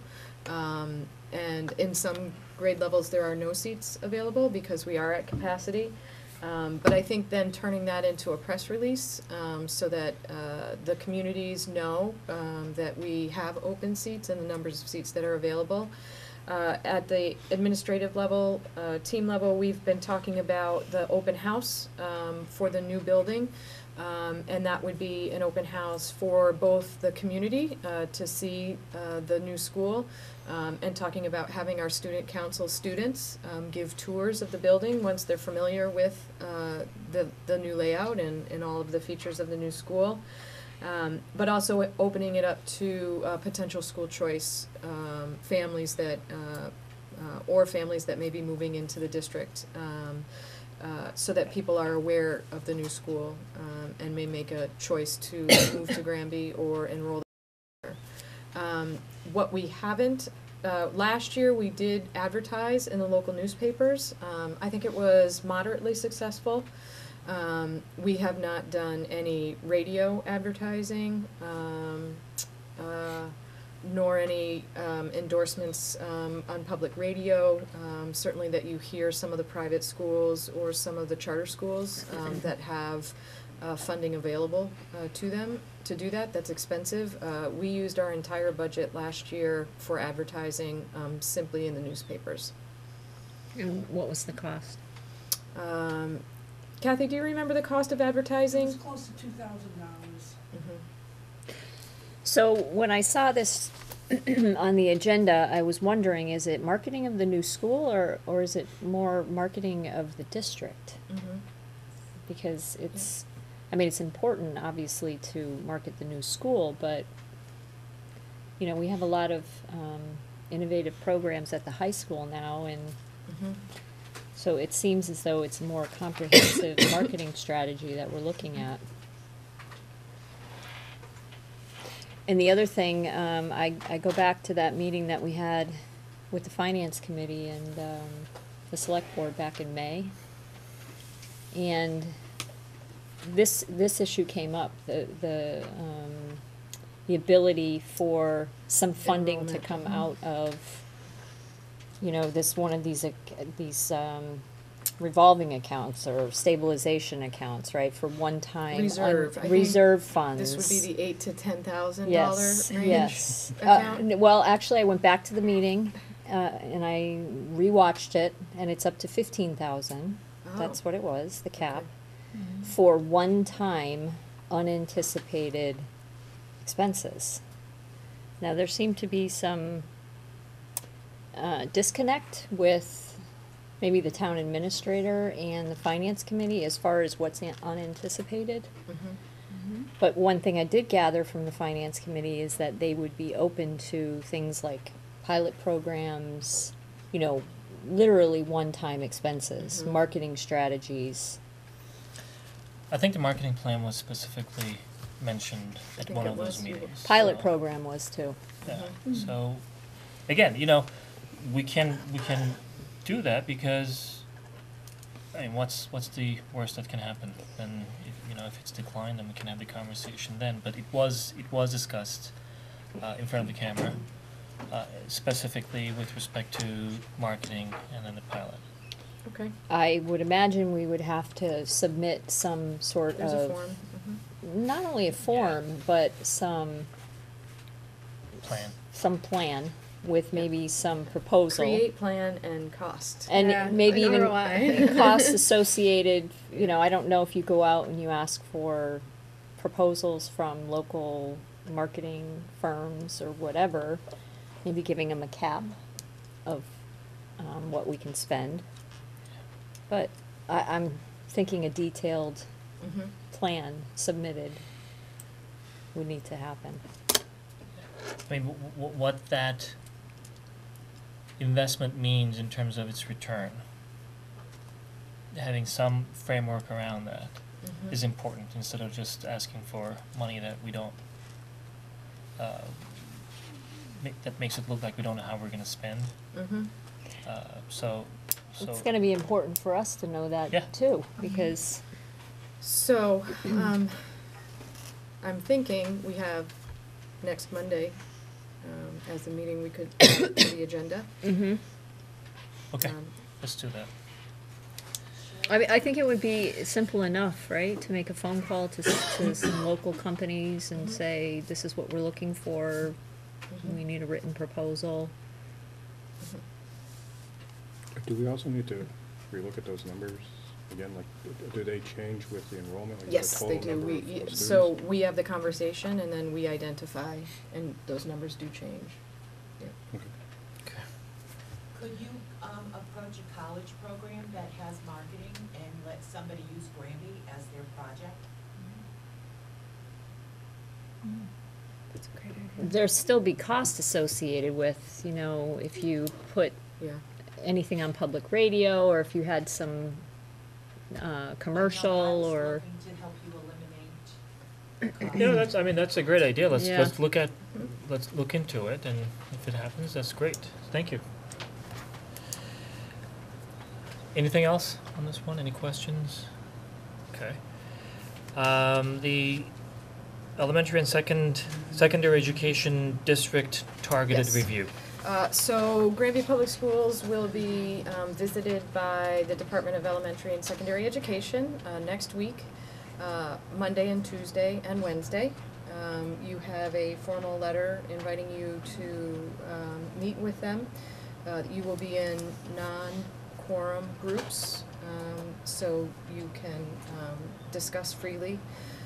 They are, so the difference between a complete district review and a targeted review is there are 5 standards that school districts are measured by. And DESE, based on our submission of evidence and our self-assessment, has decided to do leadership and governance, which combines HR and professional development, also with fiscal management. So we should be able to get some really good feedback on our systems as a district, and be able to use that to move our district forward. Is this a random thing? Yes. Okay. Yep. So Let's the just make sure law- that that's I clear, know. so that. Yeah, we got, no. It's, so the law states that the Department of Elementary and Secondary Education has to review districts who are level 4 and 5. And they need to also review districts that are level 1, 2, and 3. And that is at random. So they are just sort of going out and randomly selecting districts to review every year. And so we were selected this year. And so districts in level 4 and 5 will get the full district review, and then districts in level 1 and 2 will get the targeted. Yeah, it's important. This comes right on the heels of the CPR review, which is our civil rights review. It also comes right on the heels of the Title I review.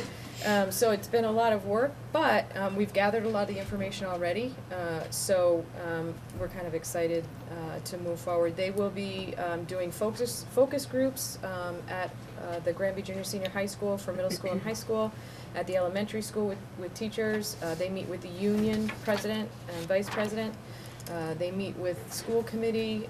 There's a focus group with the town administrator and hopefully a select board member and a finance committee member. There's a parent group, so an invitation via Connect Ed will be going out for that time. We finalized the schedule today. So now I can go ahead out and make sure that people are invited and aware. They observe classrooms. That's the majority of their work actually, is to observe classrooms.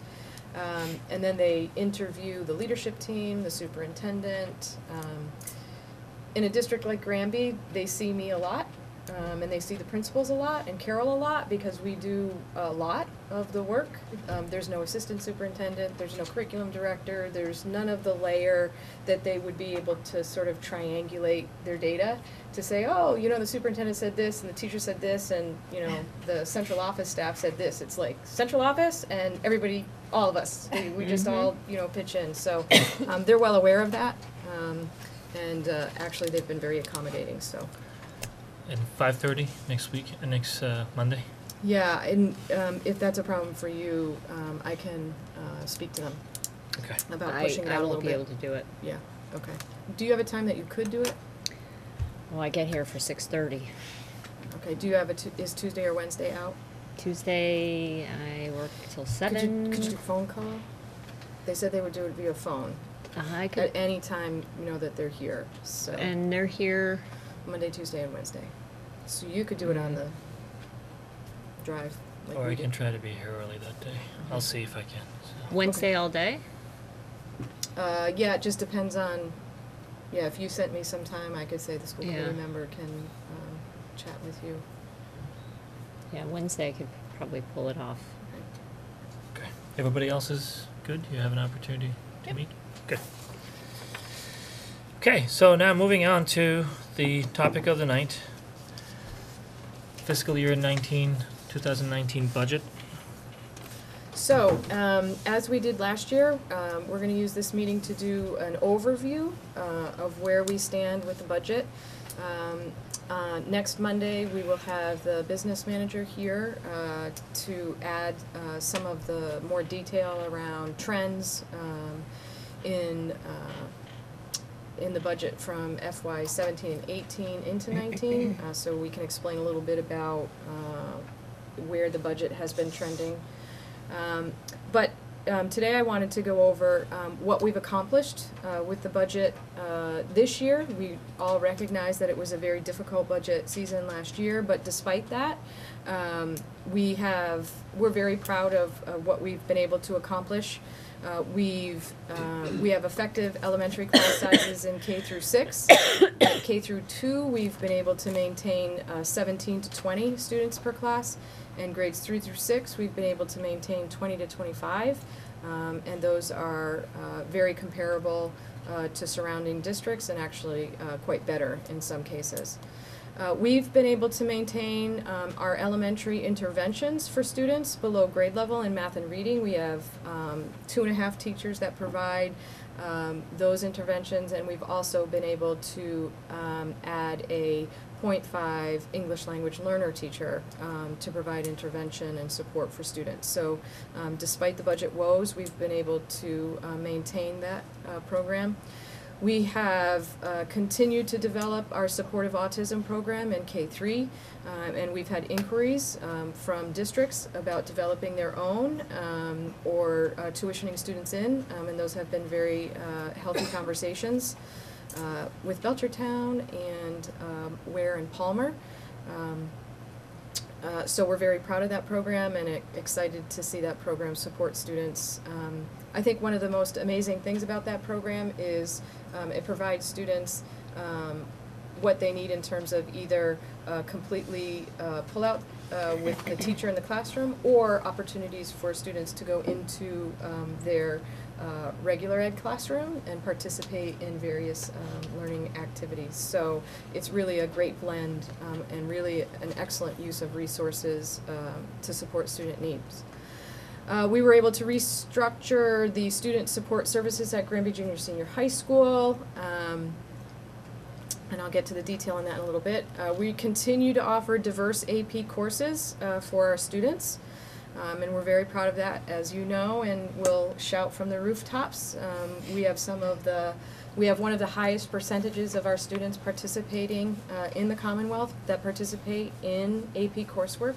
So the numbers of our students that participate is one of the highest in the state. We're very proud of that. And I do need to say that, you know, I've had some conversation with folks in the community that, you know, say, well, not all of the students are earning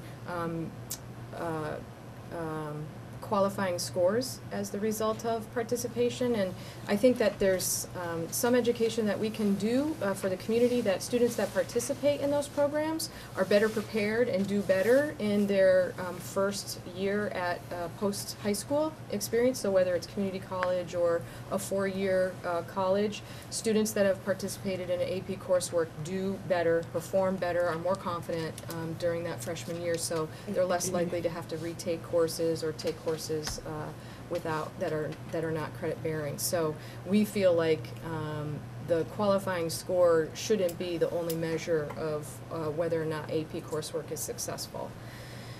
We have sustained Cheryl, yes. Is it there was a piece of news the other day that Massachusetts is the highest achieving, but the rate, the percentage of students who got 3 and above was about 34% or so. So if sometimes we get the impression that, you know, most of the students will get in there and they're going to get, you know, 3, 4, 5. It is a challenging class, but with that challenge also comes some learning, and it may or may not be suitable for everyone, and I'm sure you're working on gauging what that level of suitability is. But the exposure, and I think you were speaking to that the other day, the exposure seems to many times help those students who may not think that they had the ability to learn at that level, to really improve their learning for those subject matters. And challenge themselves with support. We work with Mass Insight, and so they come out and provide professional development to our staff in teaching the rigorous coursework. But they also provide support to students in the form of tutorials and work groups, so that students that maybe never saw themselves as an AP student or a college-bound student all of a sudden are surrounded by people who are studying hard and really taking challenging coursework so that they're better prepared for their life after high school. And that's important. Yeah, thank you. In the program of study they enter too. Like some programs of study won't take a 4 or a 3. They might only take a 5. Right. Yep.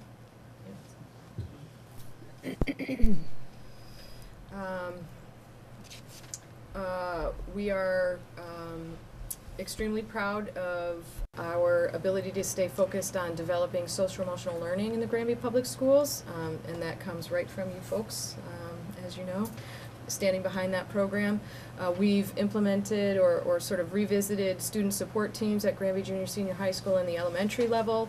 We've reworked schedules so that those teams are meeting regularly and actually have support using some grant funding from a consultant that comes in and works with teachers on developing our process and protocols around how we identify students, how we bring students forward, how we plan for interventions for students, and then also how we monitor students who may be participating in student support. We've also focused on keeping guidance and our social workers in place, working with students, despite what it appears on our state report that our guidance and social worker line item is large compared to other districts. That is true because we have a commitment to the social emotional learning and emotional welfare of our students. So we've put resources behind that, and we're very proud of that work. And finally, the focus we have on implementing Peace Builders as our social emotional learning curriculum. Extremely pleased that that curriculum was chosen because it meets the criteria that the state has for an anti-bullying curriculum, but it's much more than anti-bullying. It really is about creating school culture and climate that is inclusive, so that we don't have children who are feeling isolated at very young ages and then continue to feel isolated and not connected to school. So. And then finally, we have been able to maintain and even grow some of our co-curricular activities at the elementary level and certainly at Granby Junior Senior High School. So those are our accomplishments given the budget that we worked through last year. The goals of this budget are to maintain a strong instructional program, maintain appropriate class sizes, maintain the intervention for struggling students, as I mentioned, and then maintain the co-curricular opportunities for students. We would like to support the continuum of service programming for social and emotional learning and autism through the budget. And in addition, some of the things that we are looking to do is to begin improvement of technology capacity at Granby Junior Senior High School. I think it's important for the community to understand that our students are going to be tested completely on computer for the next generation MCAS. And while we have taken advantage of the new school building for certainly grades K through 6 and have leveraged that to purchase hardware and devices for students and an upgraded network, a new network, and all of the things that will make online learning and online testing feasible. We really need to focus on developing our infrastructure here at Granby Junior Senior High School so that students are able to learn online, participate in digital learning experiences, that they're prepared and can take the next generation computer-based MCAS, and also so that we can start to promote STEM coursework and some of our courses like AP Computer Science. Our labs are not going to support those types of learning experiences in the next year to two. They will become obsolete, and as David has been saying all along, our network infrastructure here at Granby Junior Senior High School is insufficient. Has been. We've been asking for it and requesting it. It is unfortunately one of the things that comes out of the budget regularly. So the team worked together to come up with our resource requests for FY19. What you are going to see are check marks next to items that made it into the budget, and then you're going to see bullets where items were removed from the budget because there are structural deficits in the budget and how the town budgets the Granby Public Schools, and so we're encountering that again this year because of how the town calculates minimum net school spending and a $305,000 override, and that's all the schools get. So we'll talk more about that maybe later and maybe even next Monday. But suffice to say, we need to consider the grade 3 teacher, which would be the teacher that moves with the grade 2 this year that was so large. And there are 3 teachers currently in grade 1, so we need to keep the grade 2 teacher, the 3 for grade 2. So there is a request for the grade 3 teacher. There's a request for 2 paraprofessionals, I believe 1 at the elementary and 1 at the high school level, and those are directly related to student service grids and needs of students. You will see the data manager position again, and really that is to alleviate some of David's workload so that he can refocus on technology integration with teachers and move data management, SIF compliance, email, login issues off his plate and to someone who can manage those types of issues so that David can be in the schools supporting teachers and students. You will notice that's a dot. That came out of the budget. Just make that clear. And you'll see why in a little bit. What, say it again, what came out? Okay, so the checks are, those items made it into the budget proposal. If there's a dot, we decided that it was unfortunately going to be an item that we want the community to understand that these are requested items year after year, but because of how we're funded, we can't seem to get enough resources to actually implement them. So, we had an opportunity to share services with Hatfield and Hadley, and have a shared curriculum director. That was a conversation that began in October, and so we worked through CES, our partner, and developed the idea of if we had a shared curriculum director, it's a person that could work with the teachers around developing curriculum, writing curriculum, provide coaching to teachers in terms of unit planning, and then actually provide feedback, non-evaluative, but just genuine feedback to teachers about their units and the curriculum and how it was being taught in classrooms. That $33,000 would have been Granby's share of 1.0, a full salary, but we are just not able to see a way to move that into the budget at this time. But I think it's important that, again, the community understand that it's a need here. Curriculum continues to be an item that we just don't have enough resources around in order to get teachers the training they need, and then the follow-up with implementing it in their classrooms. We have a special ed tuition addition. We have an increase to contracted services. That is directly related to a loss of grant funding. We anticipate not having Title II-A coming from the federal government, which is about $12,000 for us, and it runs all of our professional development. And so we anticipate having to pick up the cost of consulting for our student support teams. And then we noticed that our extended year learning was not budgeted for, so we are adding that in. It's technically not a request, it's just we have to provide that special education extended year service, so we just want to be transparent that we have a line item for it, and that's the amount that it costs to run the summer program for students. I need to remind the community, all of you who stuck it out here, that we have unanticipated expenses that are carried over from this year that need to be absorbed in the budget, and those are the special education tuition, the special education transition program, and the grade 2 teacher. Those are all positions that, all expenses that were unanticipated but are necessary. And so we have to figure out a way to come up with that funding. You'll notice that the Smith vocational tuition is not there. That will be voted on separately at town meeting floor. It's a separate warrant, just like Pathfinder. So that we don't have to carry forward into the budget.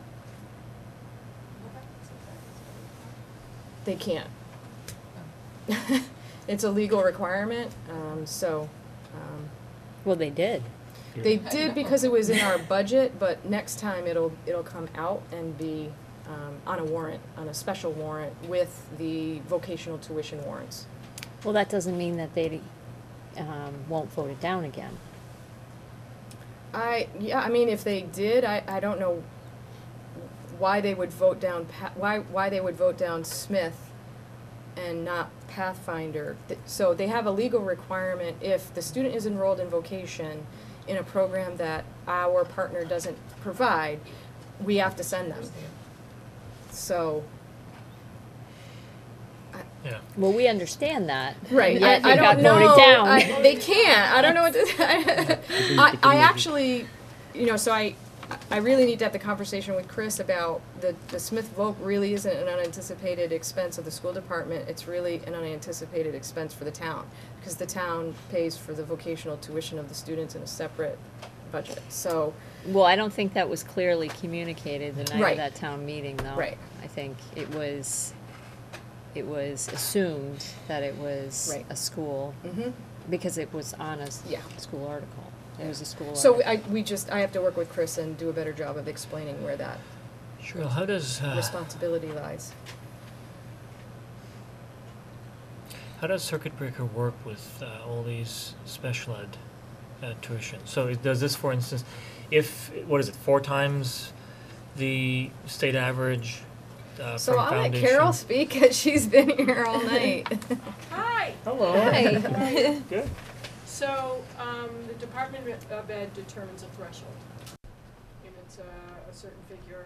Last year, it was $42,800 something dollars.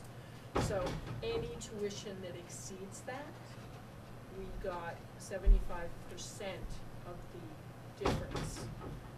Circuit Breaker is dropping down this year. I believe it's gonna probably be around 65%, and the threshold will grow. I'm not sure what the threshold is yet. That usually comes out around May. So what I'm trying to understand is, if we are looking at, say, a total of, was it $190,000 or so? 108. So you do it individually, so Okay. it would be, if you look at the 97,137, we would get whatever the threshold, so say the threshold is 47,000, we would get 65% of $50,000. When we budget, do we budget based on that, or do we budget the whole figure? We budget for the whole figure because it's lagging funding. It's, right, it's a revolving account that is, that the tuition, that the circuit breaker is deposited into. For the so- following year. Okay. Yeah. So that means there is some amount of money that is accumulating somewhere as circuit breaker. In the circuit breaker Yeah. revolving account. So what is that account right now? What are we looking Oh. at? I don't have it right Okay, at the. next week maybe we Okay, can. you're- All right. right. That's what I'm So, trying to understand. right, so one of the reasons it's a revolving account is to hopefully be able to be flexible enough to pay for some unanticipated tuitions. But all of our revolving accounts are being used almost at this point at 100%, and that is highly unusual.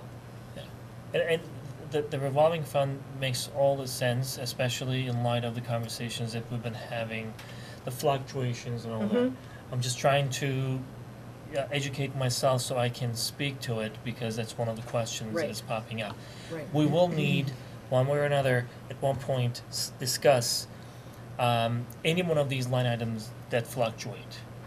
Because if we have no control over it, then we're going to have conversations similar to what we had last week or the week before that, and that's a challenge. Mhm. What I'm trying to understand is how this works so that we can be better educated as we explain to the Right. public. Right, and so it's not like you add up all the out-of-district tuitions and say, okay, everything over, it's individually. So, many of our students, fall right at like 42,000. So, there is no reimbursement. So you get nothing. for Right. that. It's only the ones that break the circuit. Yeah. Hmm. Yeah. And part of the reason why I'm raising this is there is a misunderstanding around this, the formula, and how it gets done. So some folks believe that there is actually reimbursement almost on every single special education tuition, and that's not the case. Again, just the more we are educated and we can share it in front of the camera, at least, that would become public knowledge gradually. Thank you. Part of the misunderstanding, I think, is because it's complicated. Yeah. It's, I've been on this committee for 4 years and I still don't understand it. Yeah. Well, and it's all different. School choice is different than Yeah. charter, is different than circuit breaker, is different than athletics. you know, so all of the revolving accounts and the local budget all operate very differently. Is it and only with for different transportation, tuition or transportation included in circuit breaker? We do not get reimbursement for transportation, only tuition. Okay, thank you. One of the things we encountered this year regarding tuition, that we are working with the state on, and trying to advocate for, although the state is an awful big system, we're getting tuition increases quarterly or at half year. And so they have ranged this year from 5% to 10%. And so on a $100,000 tuition, 10%'s a big chunk of change that, you know, we are not able to budget for. And so we're working with the state to try and make sure that if there's a budget, if there's a tuition increase, it's done at more reasonable times in the year, so we can budget for it. Mm-hmm. It's a little bit like what we're doing to advocate for 75% reimbursement at circuit breaker. You know, we can advocate, but at the end of the day, you know, we're not quite sure what we'll get, but we keep trying. All right, any questions on that? Mm-hmm. And the entire planning around this budget, whether we like it or not, is based on what we know to be our enrollment this year.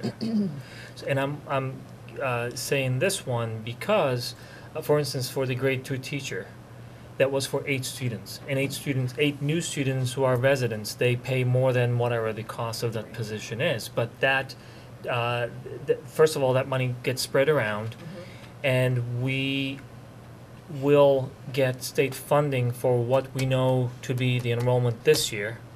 And next year, hopefully, it may be a different situation, but we're not going to see those funds for another year. Right. Yep.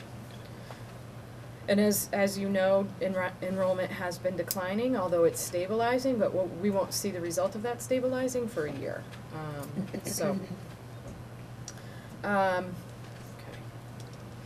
So you are aware of how the schools are receiving funding, but I did just want to reiterate, schools receive funding via state-required minimum net school spending, which is Chapter 70 aid from the state, and that's a wealth distribution formula that the state uses, so that the idea is that your zip code shouldn't determine the quality of your education.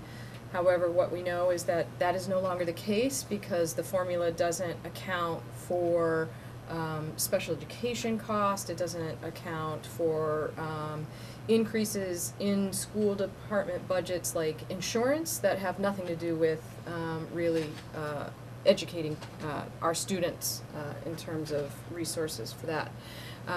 So there has been a revision of that, but the state has not funded it fully. So we're still waiting on that and advocating for that. And then the local contribution, which is what the town provides to the school department for resources. We also receive grants, and we also have revolving accounts, which we just mentioned. And then we have, in Granby, we have the local override, which is actually $305,597, sorry. And so that happened many years ago, and I would like to just point out that that has never been adjusted for inflation. So just like you all, if you got, you know, a $300,000 raise 10 years ago, you can't buy nearly as much. You can only buy if you used inflation factor of 1% or 1.25% over the time span. We should be receiving another $115,000 to get the same buying power as what the original intent of that override was. So I just want people to be aware of that, that is not going to go as far, and especially as we move down the road in the budget in future years. So when we built the budget, I just wanted to go over the net school spending formula for you. The superintendent budget request for the local is $8,986,968. We add to that the in-kind from the town, which is $2,182,063. So the total budget is $11,169,031. We have to take out transportation, and so the total net school spending for Granby Public Schools that we're requesting is $10,384,489. Okay. The state has a formula to identify what is required net school spending, and that is $9,397,389. So what we're requesting as the school department and leadership team is $987,100 over net school spending. So I'm going to say that because we all know that the way that the town funds the schools is minimum net school spending plus 305. And then the discussion kind of stops. And I think we really need to understand that that isn't an effective way to budget the schools, and that actually what we're requesting is very reasonable, given that what we are requesting includes the $305,000 override. We're requesting a 10.5% percentage over net school spending. And I say that because... So that does not include the data manager, the bulleted... Right. Yep. Okay. Yeah, it doesn't include the things that we took out of the budget. Right. So does that 987, does that come down by the 305 to 682, 100 if you were to include the 305? Not quite, but somewhere around there? Somewhere around there. Which is kind of close to what the extra has been requested for the last couple of years too, right? Yes. Around the $500,000, $600,000 mark, right? Mm-hmm. Yeah. Yep. So, you know, I completely understand not wanting comparisons because Granby is Granby and Granby is unique, but I do feel like I need to, again, bring to the community's attention that district comparisons of net school spending. Hadley spends 26.1% over minimum net school spending. Belchertown is 10.9. South Hadley's 19.4. Hatfield is 30.1. Ludlow is 29.4. Palmer is 10.4. Just to give people an understanding of how towns are figuring out how to fund their schools. They are taking a bigger burden of funding the schools. And, you know, I understand that Granby's different, but I think we need to open the conversation of how we can get here. Maybe we don't get to 10.5% in 1 year, but one of the largest problems we have is that what we're voting on town meeting floor is never getting added to the base of the budget. So we're always starting the budget cycle in a deficit. And that, it is implied that we are fiscally irresponsible, when in fact it's a structural deficit of the budget. So I'd like to move that conversation forward with the town side and come to some sort of understanding of how to change that. Because you know, I'd be interested in knowing, you know, why 19.4%? Or why 26.1% over net school spending? In some districts, they go with their level service, and that determines what the amount of money in addition to the net minimum spending they would like to get. And in some of those towns, for instance, Belchertown, the conversation happens before the budget goes to the town meeting. So it's not a debate as to whether, it's an understanding, and they have all those conversations related to positions and what can or cannot be, but their initial goal, my understanding based on my conversation with folks in Belchertown, the conversation is around how do we keep that level service? And then additional conversation if necessary, is there any room here to wiggle, any unanticipated, and then they present it to the town meeting as opposed to debating it on the town meeting floor. That's my understanding of the Belchertown process. The other ones I don't know, but I know a few of those are at those odd percentage levels because they are going with that service level. I would argue that the towns around the 10% 20% are going with level service, and the other towns are going with more than level service. They're going for a needs-based budget. So what are the needs of the schools? What are the needs of the students? And they're addressing the You're needs probably right. as opposed to just a level service. Well, and they must have other revenue sources other than stabilization funds. Right. So, So, yeah, I think the question around, are they leveraging Proposition 2.5 on a regular basis? You know, what is their how are they budgeting? Do they generate as much free cash as Granby? Or do they budget differently so they generate less free cash and they're spending more at the municipal level? So whether it's in the police department, the fire department, or the school department. I think those are all important questions to ask. Because I'm not clear, and I wonder if the community isn't clear about that as well. They probably are not.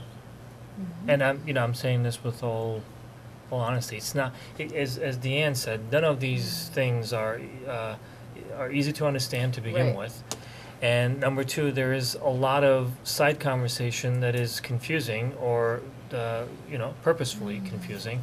And, when folks come to the only venue where they can have these conversations, the town meeting, they don't have the opportunity to digest what is presented to them. Right. And I can completely understand that. So how, and we've been talking about this this is the third year we're gonna be saying the Right. same thing. How do we get that information soon enough, clear enough, not just paper-based or, a couple of documents? How do we make that a little more clear? well, I think it's a larger question too. What is their philosophy around educating their kids? Because, Right. Clearly, just by looking at their numbers, it's,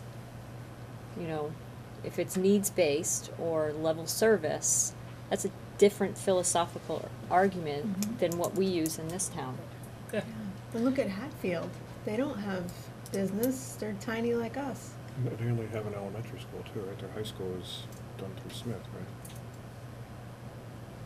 Smith Academy's in Hatfield. It is in Hatfield, right? Yeah. Yeah, it's their own high school, right? I think. Oh, I thought when we went and did I'm not sure. the interview, I'm gonna it was Google with it. like the only. You Google it. Kinda look it up. No, I think you're right. Yeah, there is something. Something different with So their high school. is, Yeah, I but Smith think- Academy and Smith Vocational, is that what you're talking about? I think they're two, I think I Smith think that Academy they're is their different. own, it's like Hopkins for Hadley. Yeah, Yeah, Hatfield Elementary and Smith Academy. right, so that Yeah. is their own high school. Okay, Yeah. I just was understanding it Yeah. different the way it was explained when we went out. And that's not to say that these towns aren't struggling, with maintaining their budgets as well. They do. So, Yeah. But again, I think what Deanne was saying is spot on, that there is a larger issue, how we look at it, how we understand it, how we talk about it. Example is the mother who was here from Belchertown. She specifically said she wanted her daughter to be here, and she wanted to be here because of what Granby has to offer. If you listen to some of the conversations that we're having, you would think that, nobody should be in Granby. Right? And that is the type of conversation that is self-inflicted that we're having in this town. Instead of starting from that common ground, that is what is really working well, how do we build on that? We always focus on what should not be there.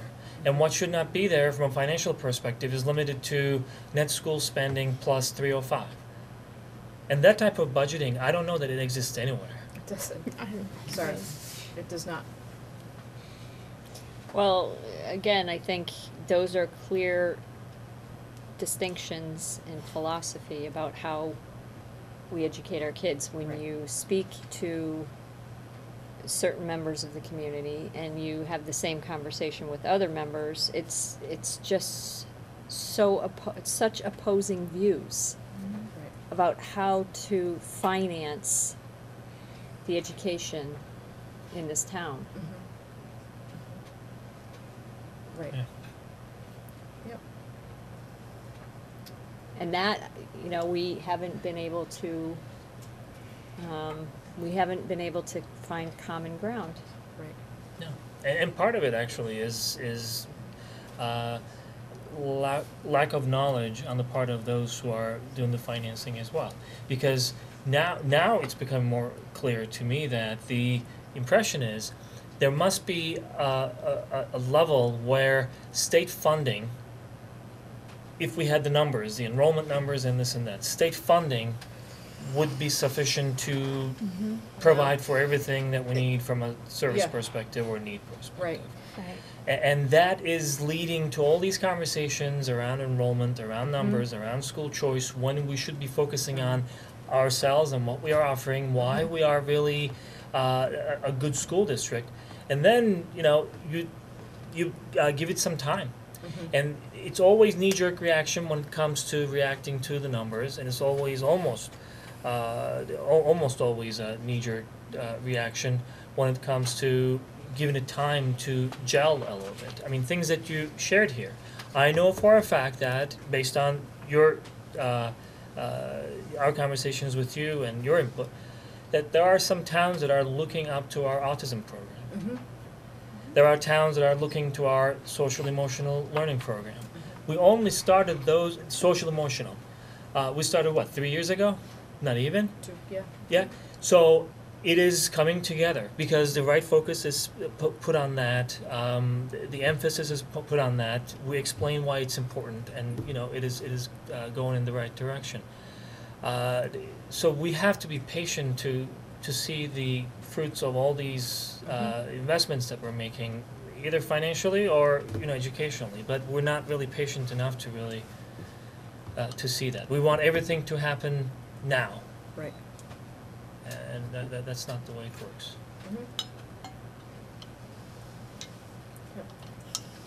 So with that, you spoke to the minimum net school spending plus 305. So I just wanted to give you an overview of where that leaves us, because we're not able to, so the admin team is always in this precarious position of trying to understand and develop programming and identify what we need to effectively teach kids, and the reality, which is we are allocated a certain amount, which, to your point, I've never been anywhere that it's done that way, but that's the reality. And so what we are constantly left with, as you have been struggling with over the past probably 5 to 6 years, is this gap or the differential between what we need, not even as a level service budget, but the lack of revenue that we have. So this year, the Chapter 70, and again, I need to preface this with, these are estimates because this is off the governor's budget. It will go to House Ways and Means, and then it will go to the Senate, and somewhere in the middle is usually the final numbers for Chapter 70. And then the required local contribution will not change, so that's $4,761,219, and then we have the override of $305,797, and the cost of regular transportation and special education transportation. So the subtotal of the budget is $10,516,728, and then we subtract the in-kind, which brings us to $8,334,665 in terms of our revenue. So that's our revenue picture. And we just talked about what our expenses are for the local budget. That's $8,986,968. And so that current gap that we always talk about, which is really difficult for us, is $652,303. So I would remind people that last year at town meeting floor, to your point, we asked about for the same. We split it between the $395,000 on town meeting floor, and then the override, which was not successful. So we're faced with very similar circumstance, and certainly looking for some feedback, some thoughts in the next few times that we meet around. Do we have a meeting? sure we don't, but I'm gonna throw it out there. Do we have a meeting set up yet, an all committees meeting? We don't yet. Typically, what I will do is share the budget with just the front page with Chris and go over it so that he knows if there are any, or he can give me feedback also if there's any glaring, anything that he sees, but also the in-kind was just confirmed this morning. Say Monday? Yeah. So I just got the in-kind this morning. So I typically go over and we have a conversation about where we stand, but I would certainly ask him at that point for the joint meeting, because I do know finance asked for that, and select board, so. I think we should have it no later than early April. Sooner the better. Yeah. That seems a little late to me. No, it is late, but that's basically the, depending on availability and stuff, we just throw it out there if we can do it sooner. Can we request it sooner? Yeah, Well, it takes 30 days for the email to get back, so. Well, I would like to see us meeting more towards the mid-March range. so what we would like to do is come back Monday with more detail in what some of the trends are. We'll have Mark here from TMS. So with all the expectation, I want to ask the realistic question. This is all on a PowerPoint slide right now. When are we going to see? Right, so that's what we'll present next time. That's why I was just throwing, top limit out there. But yeah, the sooner the better. I just don't know when you guys are going to have Right, so that. we need a little time. So there were some changes in the budget revenue picture side. There were some changes to the in-kind, so I wanted to use tonight to give you the overview of where we are, but understanding that there's still time for us to finalize. But I would say by Monday, we would have what you expect in terms of the budget, which is that So all mid-March funds probably paid. is not unrealistic then. Yeah. And so mid-March is not Sooner the unrealistic. better. And, looking for feedback on how to address what is the current gap, but. I'm hoping that this is not going to be a one and done sort of meeting. I mean, Right. that's Yep. a huge gap right there. Yeah. So And our communication, our goal has always been, this is a town issue. This is not a school department issue, and Yeah. we need to address it. I think it'd be really important to tell everybody in town about this meeting and how important it is that they come and they voice their thoughts on this exact problem about our inability to fund a service level budget as a town. We have people in town who desperately want us to, and they want this problem fixed. They want the finance committee, the select board, and the school committee to develop this budget the way every other district does, maybe by kind of holding everyone a little bit more accountable to the voters. We'd have more success. Yeah. Just to. That also brings another point that we should have informational, so where folks can come in, ask, and it should not be one and done either. It should No, be so, more than so that. we are required to have the budget hearing, but we have informational meetings prior to that. Yeah. Last year I went to Granby Music patrons, and the PTO, to present, information regarding the budget. I would anticipate doing that again. But if you know of places where, I can reach out and make contact and present, the main ideas of the budget, I am more than happy to do so. Senior center. That's what I was gonna say, Yeah. the senior center. Yep, yep.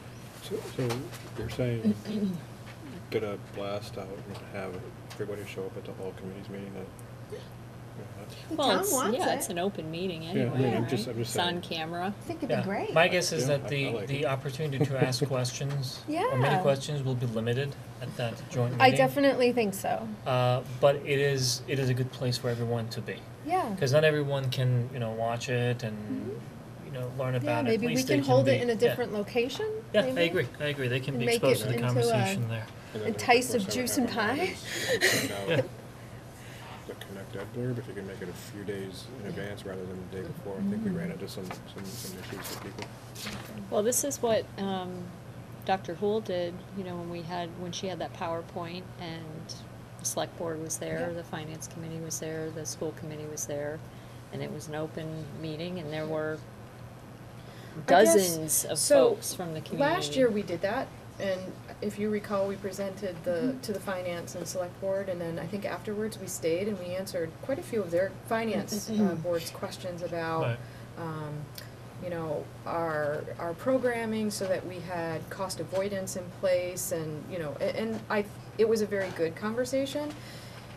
When are we going to have the conversation about how to actually address how the schools are budgeted? That's what I'm talking That's the about, conversation, I yeah. think that's really This important is the to have, meeting- and how That's does the that one I'm happen? saying that we should have Yeah. some engaged voters here to ask those kind of questions, so that we can at least send 20 people out into town with a better understanding of how this all works. And if 20 of those people include the finance committee, even better for us. Well, this all committee's meeting, the goal is that it's not the school committee presenting the budget. Right. This is, here is the budget deficit, now what? Okay, yep. That's a completely, I mean, that's what I'm envisioning for this meeting. Well, and there's, you know, it is the same reason, the gap is the same exact that it has been for the past 6 years. Yeah. Is that kind of why it always comes up? close It's to the about, same? yeah. Yeah. It's usually around. It's very frustrating. And that's without a couple of things that I think are quite critical Right. too. Mhm. But I think that reflects our desire to be understanding of, you know, where the town is financially, and to be respectful of that. Absolutely. Anything else? That's it. 19. Any questions? Okay, so we're gonna continue next week. Yep, so we'll have the big budget for you. Okay. Do you think it would be available before the meeting? I don't know, because Mark's on vacation, so so I've been working with Andy, Okay. so let me see. All right, that would give us an opportunity Yeah, I to think come so, prepared. but let me just, there's a couple of different versions of it, and some of them I need to be cleaned up. Because Okay. there's calculations in the margins, and I just This want is to our be- Monday meeting? Yeah, it would be really good if we could review it over the Okay. weekend, or even Monday morning. Okay. And I do not have executive session unless you do. No, okay, so, yes, it is. Okay, so that concludes our meeting for tonight. Is there a motion to adjourn? I'll make the motion. Thank you. Well Is there a second? I'll second. Okay, all in favor, please say aye. Aye. Aye. Thank you. Good night. Thank you.